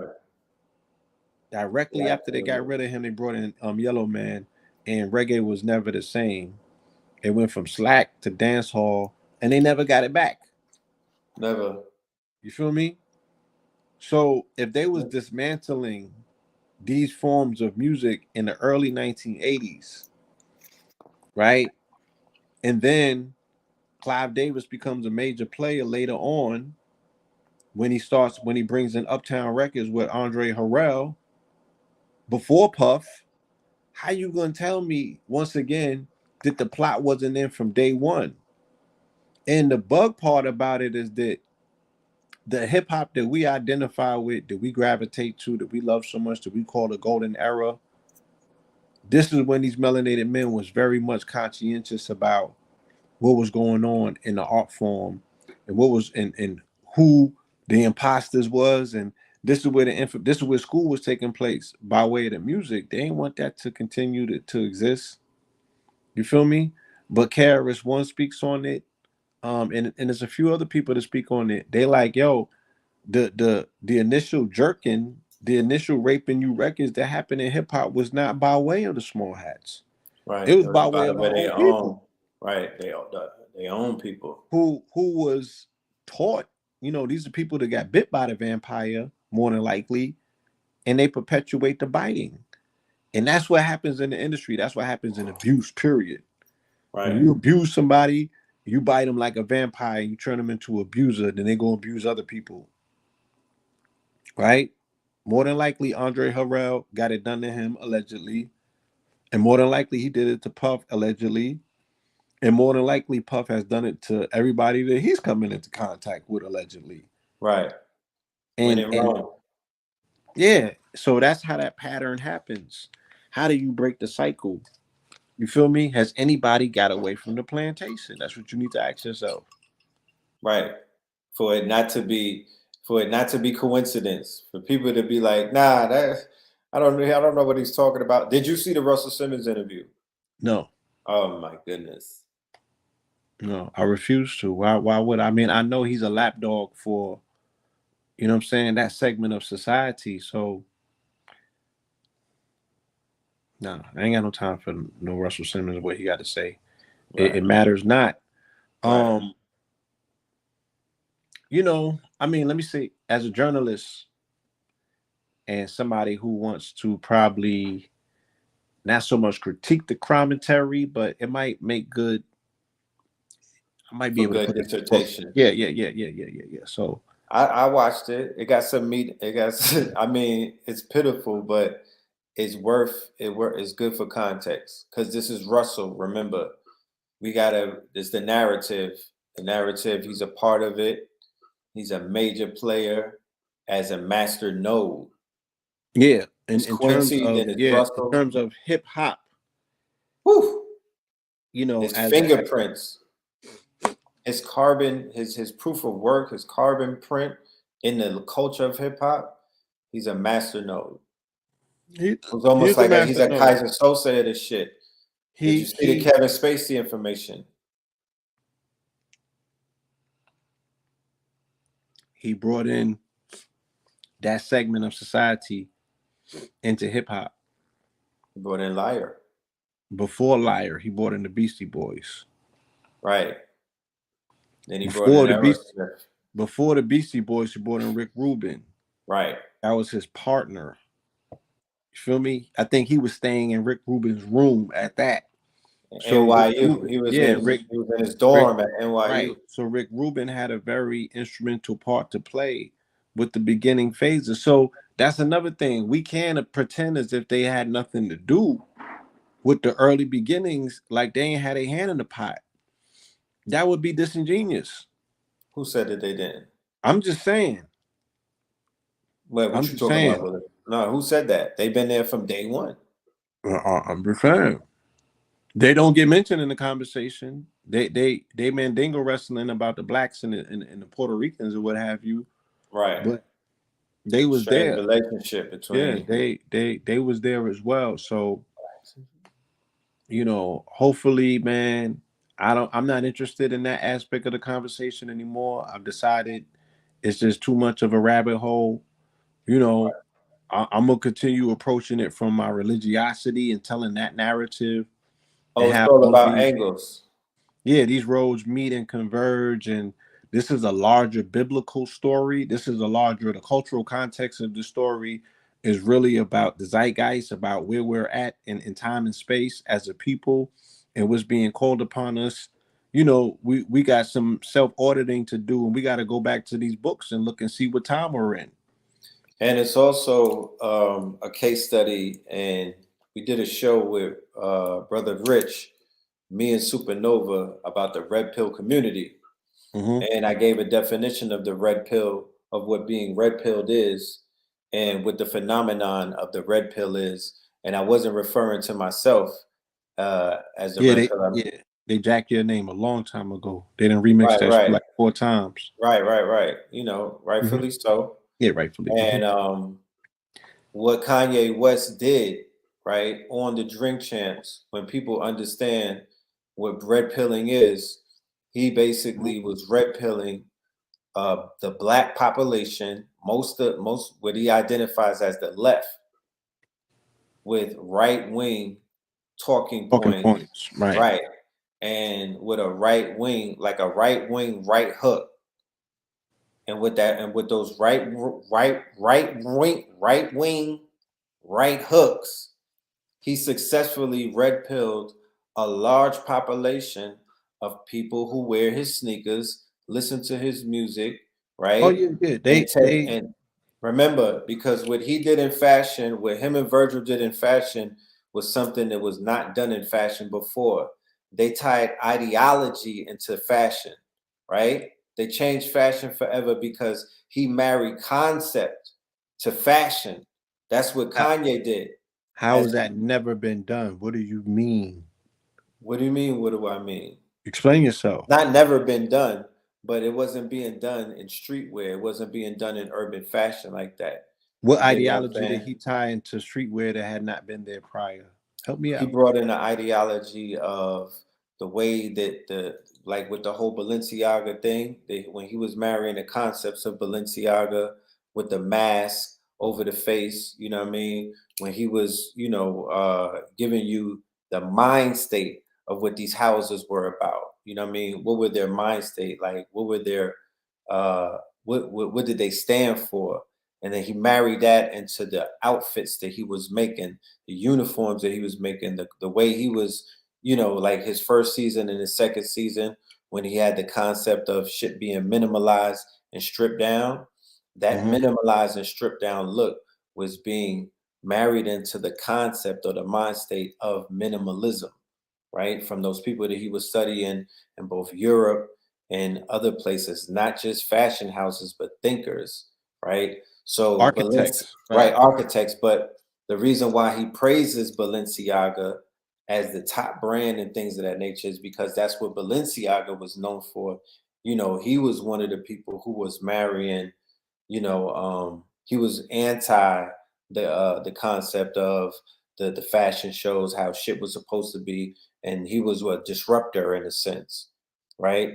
So Kanye has taken the disruptor lifestyle, and he has applied that not only to his clothes but to his life, right? So he's not just wearing the clothes; he's living out what the clothes mean. Like Virgil was not just his concept of off white, and even when he went to Louis, was not just the clothing; it was the lifestyle that goes with the clothing, right? The mindset of Virgil, the mindset of Kanye.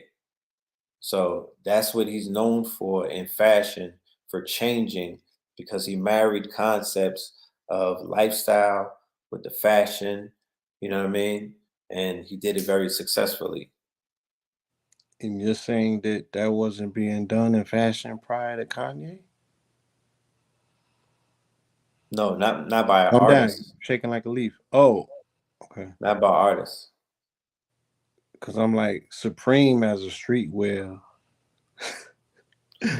That was Supreme very has that was very conceptual, super right, conceptual, and it right, came out of something prior to that. It came out of Stussy, and that was conceptual as a streetwear brand. right. I But would what I they would I were, would invite you. Hold on, I would invite you to just do the research on streetwear in its origin because I had to deep dive into this right, 2015. You know what I'm saying? right, Way back. I did a lot of research on these brands and and the their origins, their conceptual origins. exactly, Their conceptual origins. They all started from concepts. Now they right, probably didn't have the celebrity like he, like you said, a head designer who was a rapper or the head of the house per se, right, who was somewhat of a globally recognized name such as that. But yeah, they was these are all conceptual streetwear brands. You know what I'm saying? Right. Um yeah, I wanted to say something about that, but I don't remember. But yeah. You know, yeah, man. Yeah, nah, but what they did in this generation is it's definitely haven't been done before by young black artists such as them, the Virgils of the world. So they made an impact. Without a doubt. Without a doubt. Very impactful. You know what I'm saying? But yeah, yeah, man, it's so much, it's so much overlapping connections, you know, that we'll be making you know, these particular connections that we'll be making during this presentation. Oh, definitely. You know what I mean? Yeah, it was said that I think Laya might have give, and this is alleged, I think they might have hit him with 250K, you know, Rockefeller startup to get his thing off. And Laya comes from a banking family. His father's Mossad, though. Right. You know, he was the road manager initially To Run DMC. to Run DMC. You know what I'm saying? He was Right. their road manager. I had made the vital mistake during an interview with Chuck D after Jam Master Jay's funeral at that, you know, thinking that I know something or I was on my shit. And I'm in Right. this man's crib calling Lear Cohen, Liar Cohen. He Bad wasn't move. having that. That was a bad move, bro. That was a bad move for real. He shut it down. Like he was not feeling that. You feel me? And I didn't understand.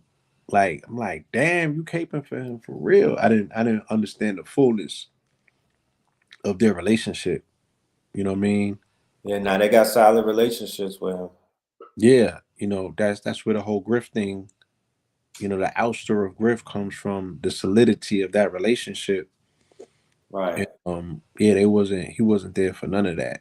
You feel me? They was very much protective of that individual. They had nothing but the highest of honors to hoist upon him and speak on his name. Right. You know, and that's neither here nor there. Right. You know what I mean? But yeah, man. Like if people is volunteering to be hoes, there's always gonna be a track for you to get on. You know what I'm saying? And there's always gonna be somebody there that's willing to take your money from you and exploit you.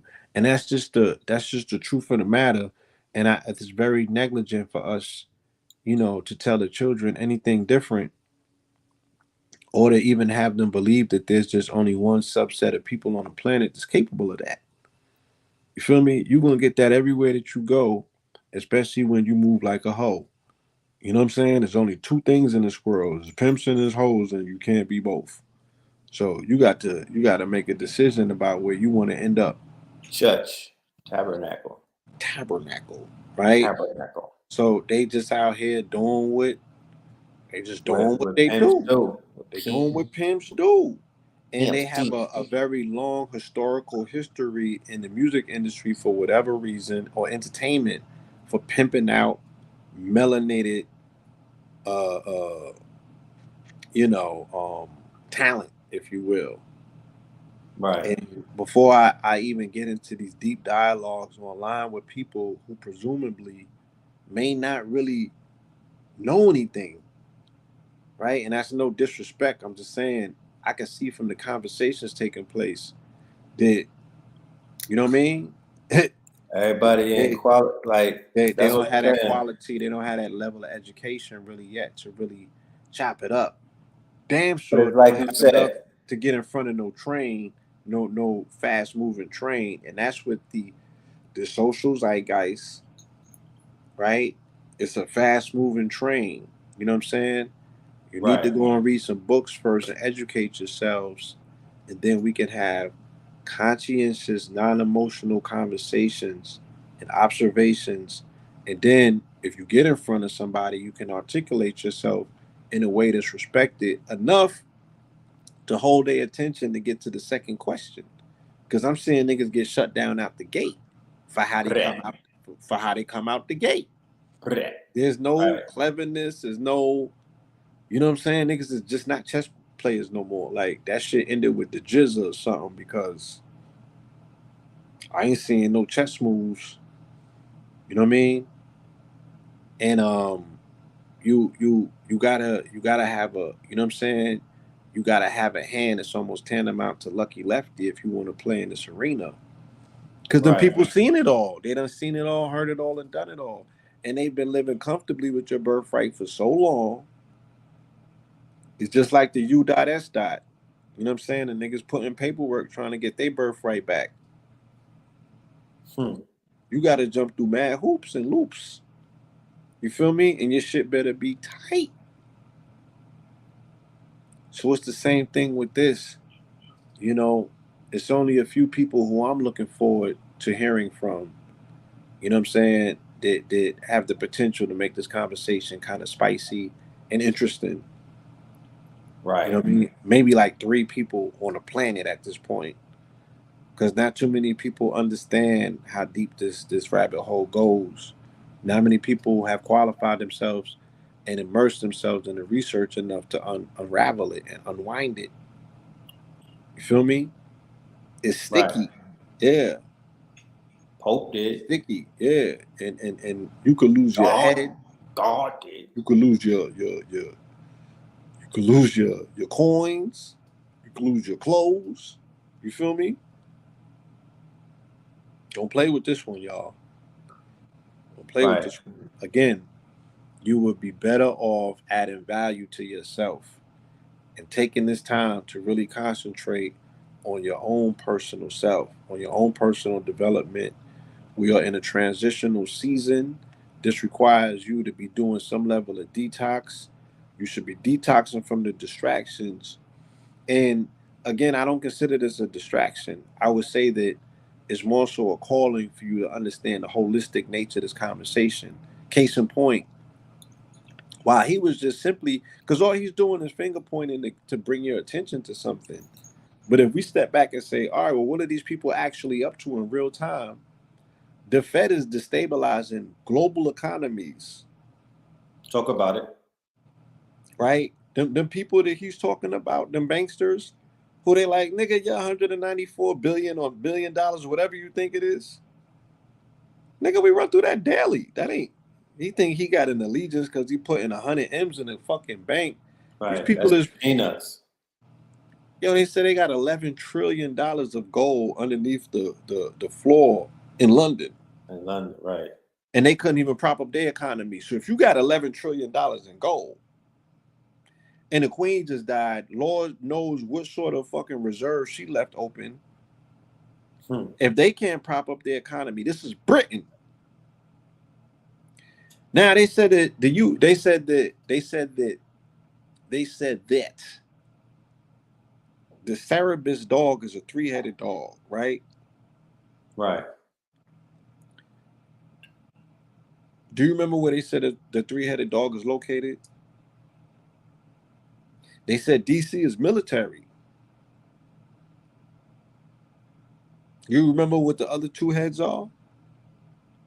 Is it Virginia, Mary? No. This is global. We ain't talking about in the U.S. Oh, okay. London. What's London responsible for, though? Banking. Right. And then you got Rome. It's responsible for the head, religion. Right. Spirit cook. People not paying attention. Right.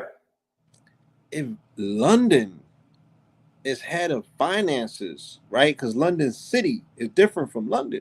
Yes. Remember, I can even get access to London City when I went to London last time. Feel me? So London City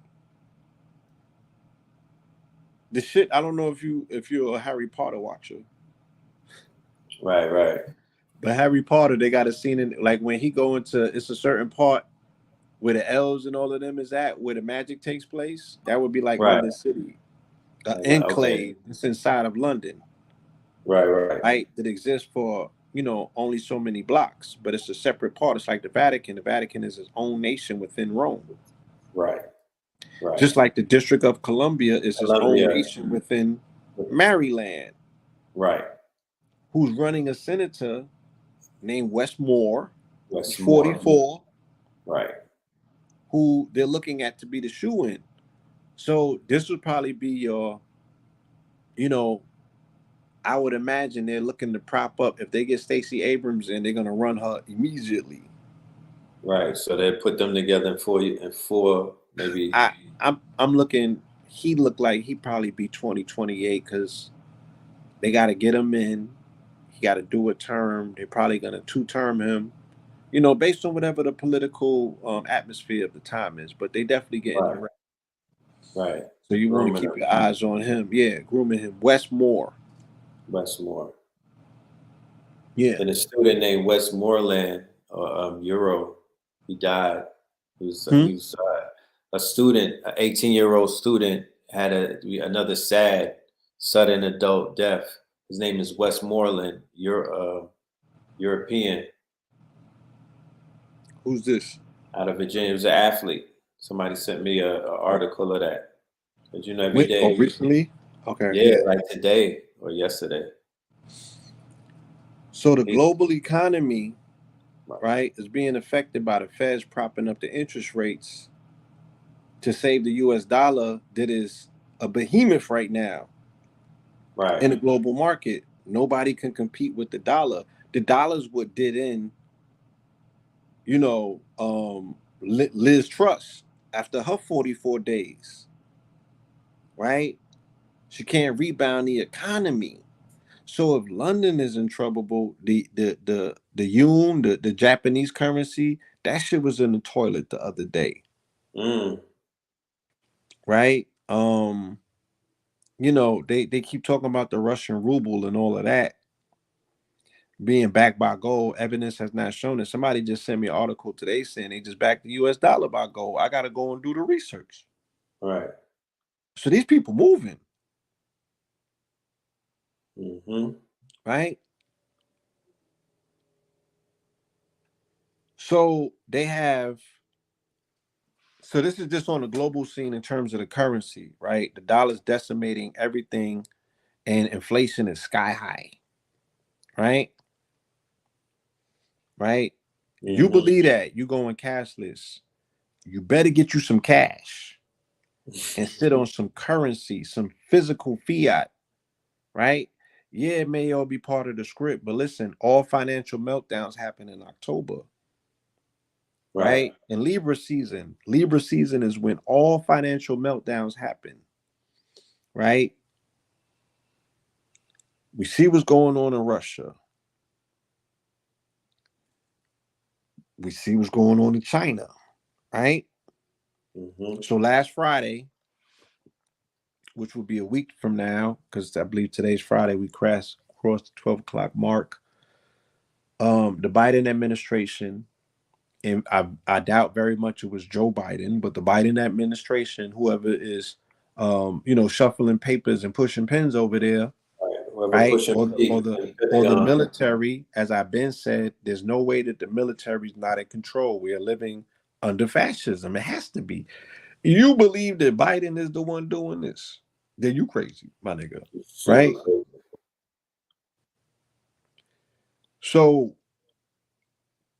they changed the definition to what a U.S. person is, and they gave the United States citizens that were over in China working for the semiconductor industry an overnight option of whether they wanted to retain their U.S. citizenship or keep their jobs in China. All of them unanimously chose their U.S. citizenship, and overnight they destroyed the semiconductor industry of China. Now, why this is so pivotal? Hold on. I heard those were Chinese Americans. Yes. Okay, Chinese Americans. Yes, Chinese Americans. Okay. Who still held citizenship here in this country, right? Nonetheless, they were Chinese Americans. That China had brain drain from Silicon Valley and incentivized them to come over there with their genius, their intellect, their IP, right? As well as because they always talking about the spying and all of that stuff. They always catching somebody, shuffling intel to China, specifically dealing with chips, right? But they was also incentivizing an entire industry to come over there because the biggest race in this country is the quantum race or the race to space. You feel me? Mm-hmm. The race to space is the biggest race because he who conquers space and puts the flagpole down, you got access to all of the rare minerals. And you also have the potential to be the first one who makes first contact and signs the first contract. You feel me? So the race for space is serious. Quantum, period, right, is an illmatic race. Okay, because it's no longer about just the nuclear. You already see where that shit is at. It's about quantum. Okay, you could do more with a quantum device than you can. Quantum supremacy to be exact. That's what I just said, right? Yes, you did. Dealing with quantum supremacy. So they decimated China, and at a time such as this, China's still on lockdown. They still getting C-19 waves, right? D-wave. Their economy suffered. I think their GDP shrunk for the second year in a row. So they're not doing good economically, right? And their currency was not doing well previous to this move being made. But they positioned themselves with China, and they was talking about, China positioned themselves with Russia, and then Russia went and positioned themselves with the Saudis. So they're going to squeeze on the oil, right, to create even more turmoil for people in this country dealing with inflation already. When you get into wintertime, the heat cost is going to go up and gas is going to go through the roof. So this is going to be a crazy winter. You already see what's going on with food prices, right?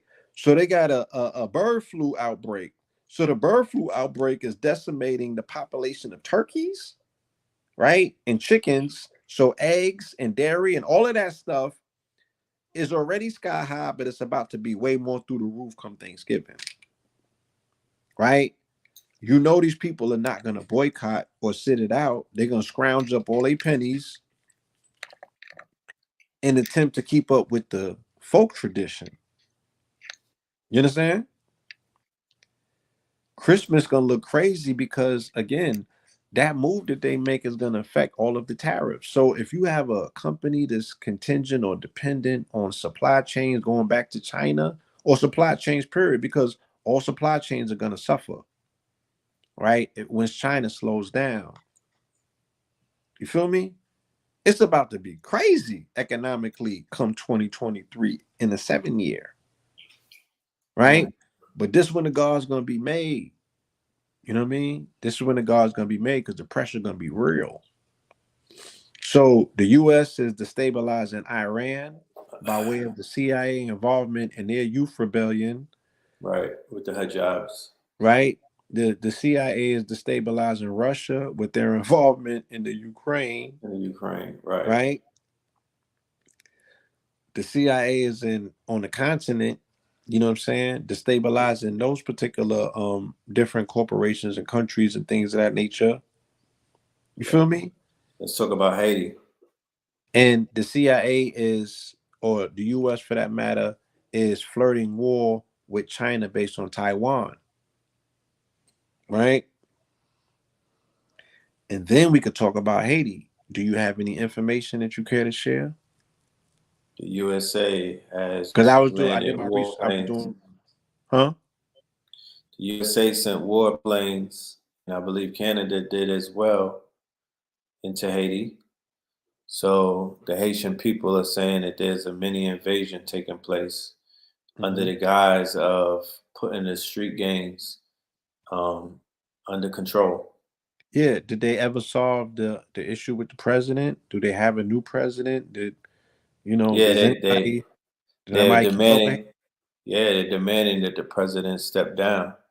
That's the new. That's the installed one. The one that came after the assassination.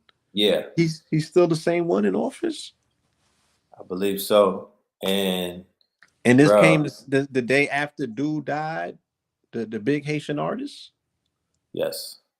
From so, sudden, because they trying sudden. to say he ain't had the C9. They said he ain't had the jab in 10. Okay, they said he was stressed out. Yeah, he had a family member that had got kidnapped, and they were saying maybe sleep deprivation or something of that nature. But he was underneath a lot of stress because of the turmoil of what's going on in Haiti. I think barbecue is out there turned up. Remember, they had barbecue on Vice, and then after the president got murked, barbecue blew up. So I've seen footage of the gangs. The shit looked like a rally. Like what it looked like Eastern Parkway. I mean, I would imagine so. You know what I'm saying? That's how they giving it up. And there's no oversight and nothing to intervene. They're only gonna get stronger.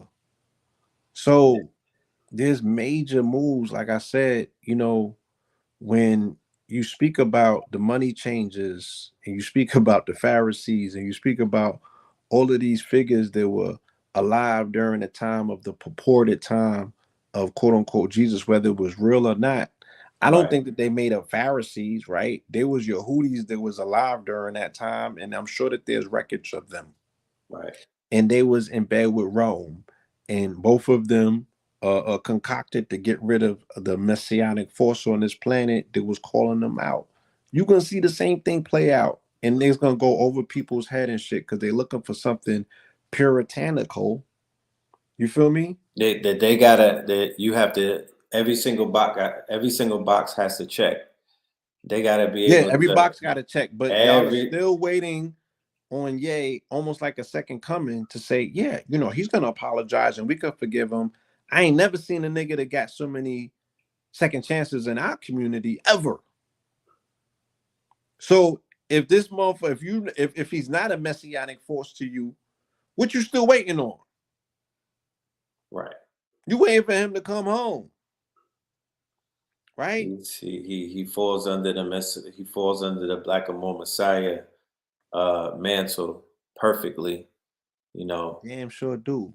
And he's if not him, then who? Then who? Right. And not only that, this man has fashioned his entire career, for better or worse, for that matter. When I remember interviewing him in 2002, and he's like, "Yo, I'm about to make the sacrifice of all sacrifice." He ain't even put the music out yet. He ain't had no single out when I interviewed him. Right. I just knew that this was the nigga who produced the blueprint, and I was like, I gotta holler at him. Put him on the front cover. But he rapped "Jesus Walked to Me," and I had to transcribe that shit. I was in my feelings. Took me 3 hours to write that whole goddamn interview out. So he was like, I'm about to sacrifice and be the first artist that says Jesus on the radio. I thought that he was shitting me back then when he was like, yo, they don't even let us mention Jesus in the music industry. Now, I ain't teen whatever, but I'm still conscientious enough to say and look at something to be like, why is that way though? They can't even say that. It's in a contract. And he confirmed that the other day on an interview, saying that this shit was in people's contracts, that they can't mention certain names or talk about certain thing in music, and secular music in particular. I heard Jesus in a lot of music though. Hey, you never heard another Jesus Walk on the radio? Yeah, that's the truth. Right? So he has sacrificed many times over to put on for this concept, this idea that is his navigation, you know what I'm saying? Right. Through these jungles, this is the shield and the armor that he puts on. This is how he shows up, and the people accept him however he show up, whether it's with a Jesus piece or a polo sweater or a MAGA hat. Or a Hey Rule piece. We always forget that part. Yeah. Right? Or the Hey Rule because the Hey Rule piece represented a time. And in that time, going back to what I was talking about, how he is influential on not only the culture, but he's influential on red pilling a large population of people who necessarily wouldn't get red pilled or reached, by somebody else. He's doing the job in his own way, right? Because when he came out with that Hey Rue piece on, that started that Egyptian wave in hip hop culture. That started making that shit cool. And then you started seeing different interpretations of that. Now, fashion in the wardrobe, as you were talking about in your video earlier today, the wardrobe, it does something when a person shows up and their wardrobe is reflecting how they think and what's on their mind and how they feel and who they feel they are. If you're wearing ancient motifs of Egyptian kings and royalty and things of that nature, and you're looking completely different, you got your gold on, your diamonds on and shit, but you're wearing a Cavalli shirt and it has King Tut on it, or a Sean John shirt that has Anubis and Heru on it, or academics outfit that has, because this was the wave that grew in the culture out of, that demonstration. Out of Kings County. No, out of Kings County. And I'm not talking about, I'm saying, yes, definitely out of Kings County. Remember what I was talking about, him as a artist, red pilling a population of his people. Yeah, he's Polaris. He controls the navigational node of where culture goes in our community, in our culture, our society. So So if he say this is if we on this today, then we on that. And then let me add context. So around that same time that he did that, what Brother Blue was saying, around that same time that he popped out with the Hey Rue piece, that was at the exact time when we were in Harlem and when we were in the community, infusing it into the culture through fashion, through information, through lectures, and through a lot of demonstrations and whatnot.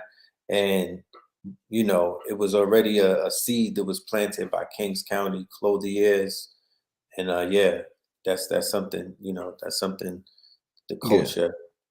Yeah. But my brother, I'm gonna have to bid you farewell. I wanna definitely, man. I appreciate thank you. I appreciate this level of engagement. I really wish I was able to go into my slides and do what I be doing on IG Live, but look, we'll have the opportunity. Yeah. Right. We got 10 more days. For everybody that's buying the tickets right now, I want to say appreciate that.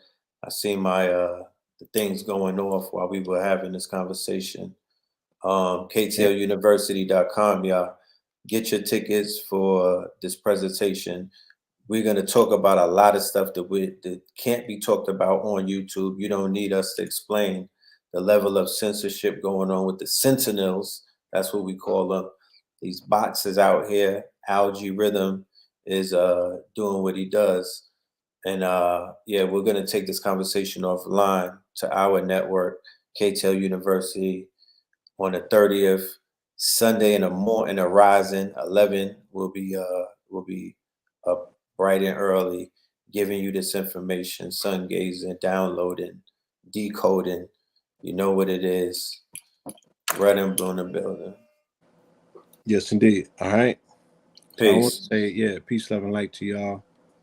I'm gonna tap in soon. Peace. Peace, peace. Yes, indeed. Yes, indeed. So there you have it. KTL University, like I said, tap in. It's 850 of y'all. About 80 of y'all will be in the building tonight, you know what I mean, with your tickets. You feel me? And we'll just wait for the next 80 to come through. But yeah, man, let's do this. Let's get this information. Let's control this narrative. Let's make it make sense, and let's make it empowering. But like Blue said, let's work on us, you know. Ye are gods, you know what I mean? Let's begin to realize that. And the time, as we can see, the times that we're living in are some very interesting times. And these are the times when you could do things that have never been done before. Possibilities, the probabilities, the capabilities, everything is up right now. So, you know, tap into your godhood, tap into your higher self, tap into the God within, most importantly, especially going into this hibernation season that we're walking into, this quote unquote. Remember, this is the season of depression when the seasons change. Keep that in mind. Like Blue was saying, you know, protect your mind, protect your energy, protect your emotions, protect your output. Don't get triggered easily, right? Remember, people are triggered. They want to trauma bond, and they're projecting, and they're acting off of emotions and not facts. So protect your energy. That's very, very important. You know what I'm talking about? Like, you know, there's a currency crisis about to unfold. So currency is energy.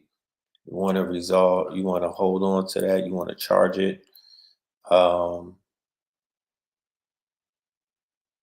Yeah, and do the work, do the inner work. So with that being said, we're gonna pop up more than likely, probably before Melanin Mondays, but definitely if you don't see us, you'll see us on Melanin Mondays and whatnot, and we you know, we'll continue our conversation. All right. So with that being said, love and light to the family. Matter of fact, hold on. I gotta play this.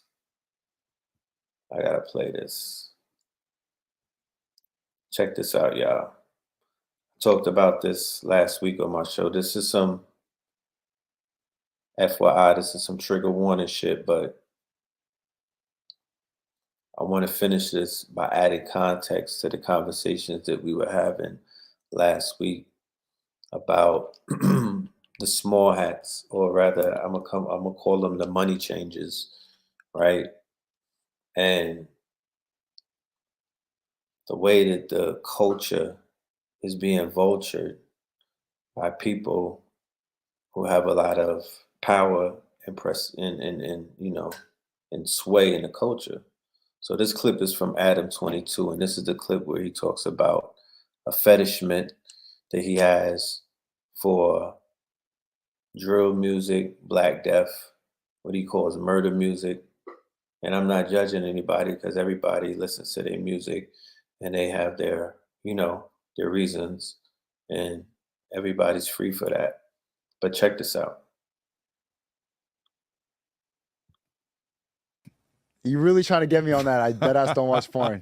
You can look through my search history. I swear to God, I don't. So if I introduce you, if there just is a girl out here, just some random hottie, she's the hottest chick you ever seen in your life. And I know you're probably being honest about this. this. You know this chick is not out there. But if she was out there and you saw her and you knew that you could watch 8 guys fuck her with elephant trunks for dicks,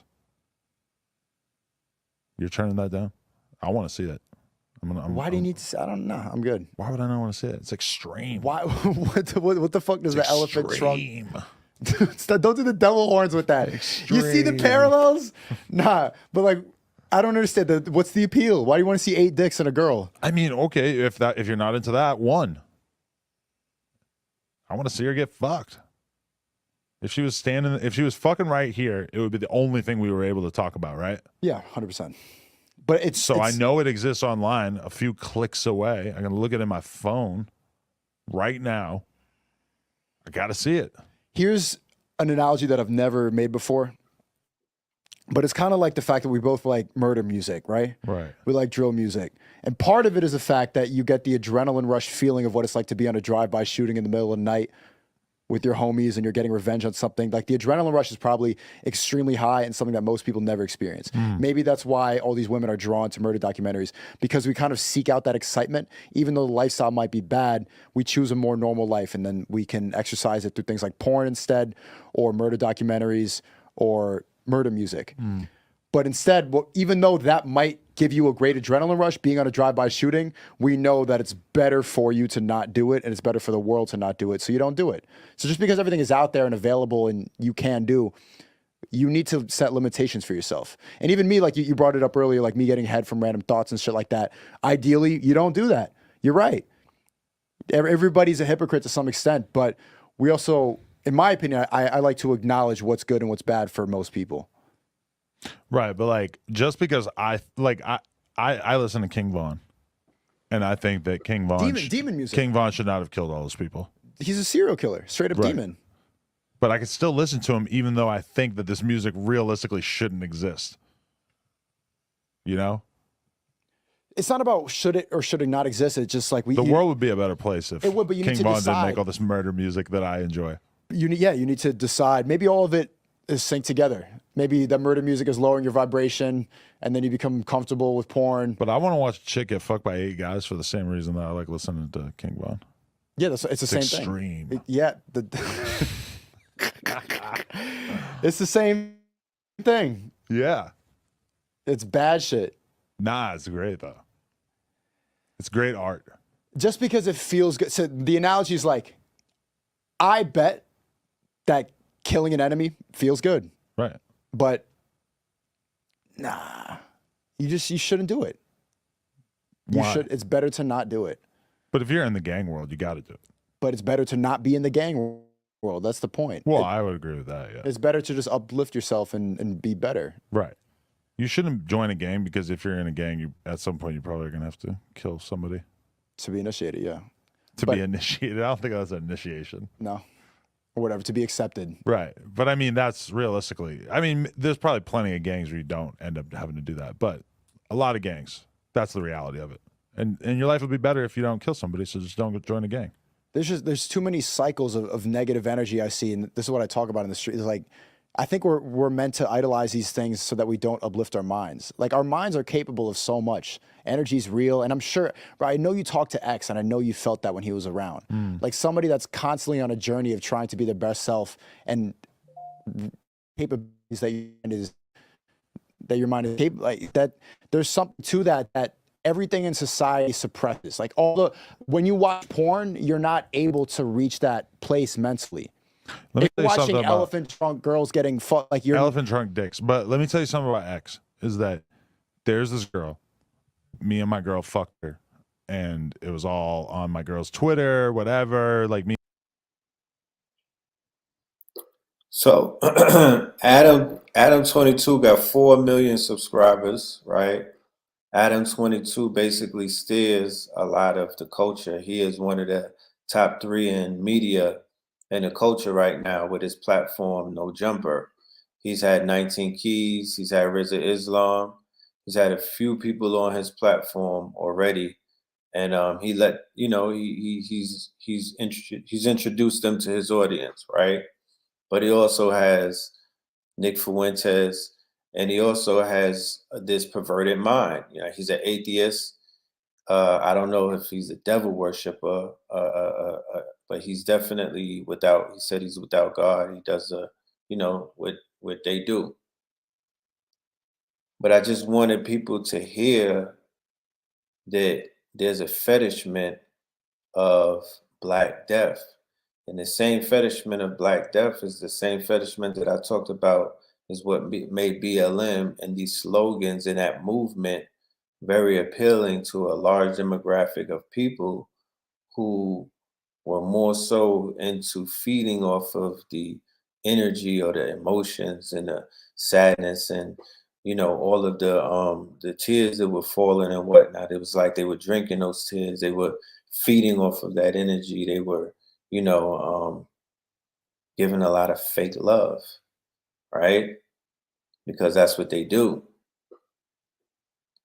So a lot of people are tapped into deaf culture because deaf culture is, you know, it's an energy, right? It's a frequency. It's their way to live vicariously through, you know, their artists and whatnot. So they're actually pushing through with their energy. They're pushing certain things to happen, certain murders to happen, certain ops to get killed. You know, when you back one of these artists and whatnot, you're giving your energy to that artist in order to stay alive. And now it's monetized, and now it's controlled by people that you know, that are being exposed. But yeah, we'll get into some deeper things. I promise you. The rabbit hole goes very deep. We're gonna have a very, very, very intelligent dissertation. October the 30th with Ye Are Gods featuring Red Pillar and Blue Pillar 44. You dig? And if we want to really get spicy, we'll bring another extra special guest in there. But yeah, get your tickets, get your early bird tickets. This will be online only. I don't know, it might be live too. We might be in the Royal Chamber, but I'll keep you updated. So yeah. Let me end this with some music. Go ahead and end this with some sound, some bars. Yeah, make sure y'all hit up the Cash App though. Leave a tip. It's a movie. The art, the code. We put this.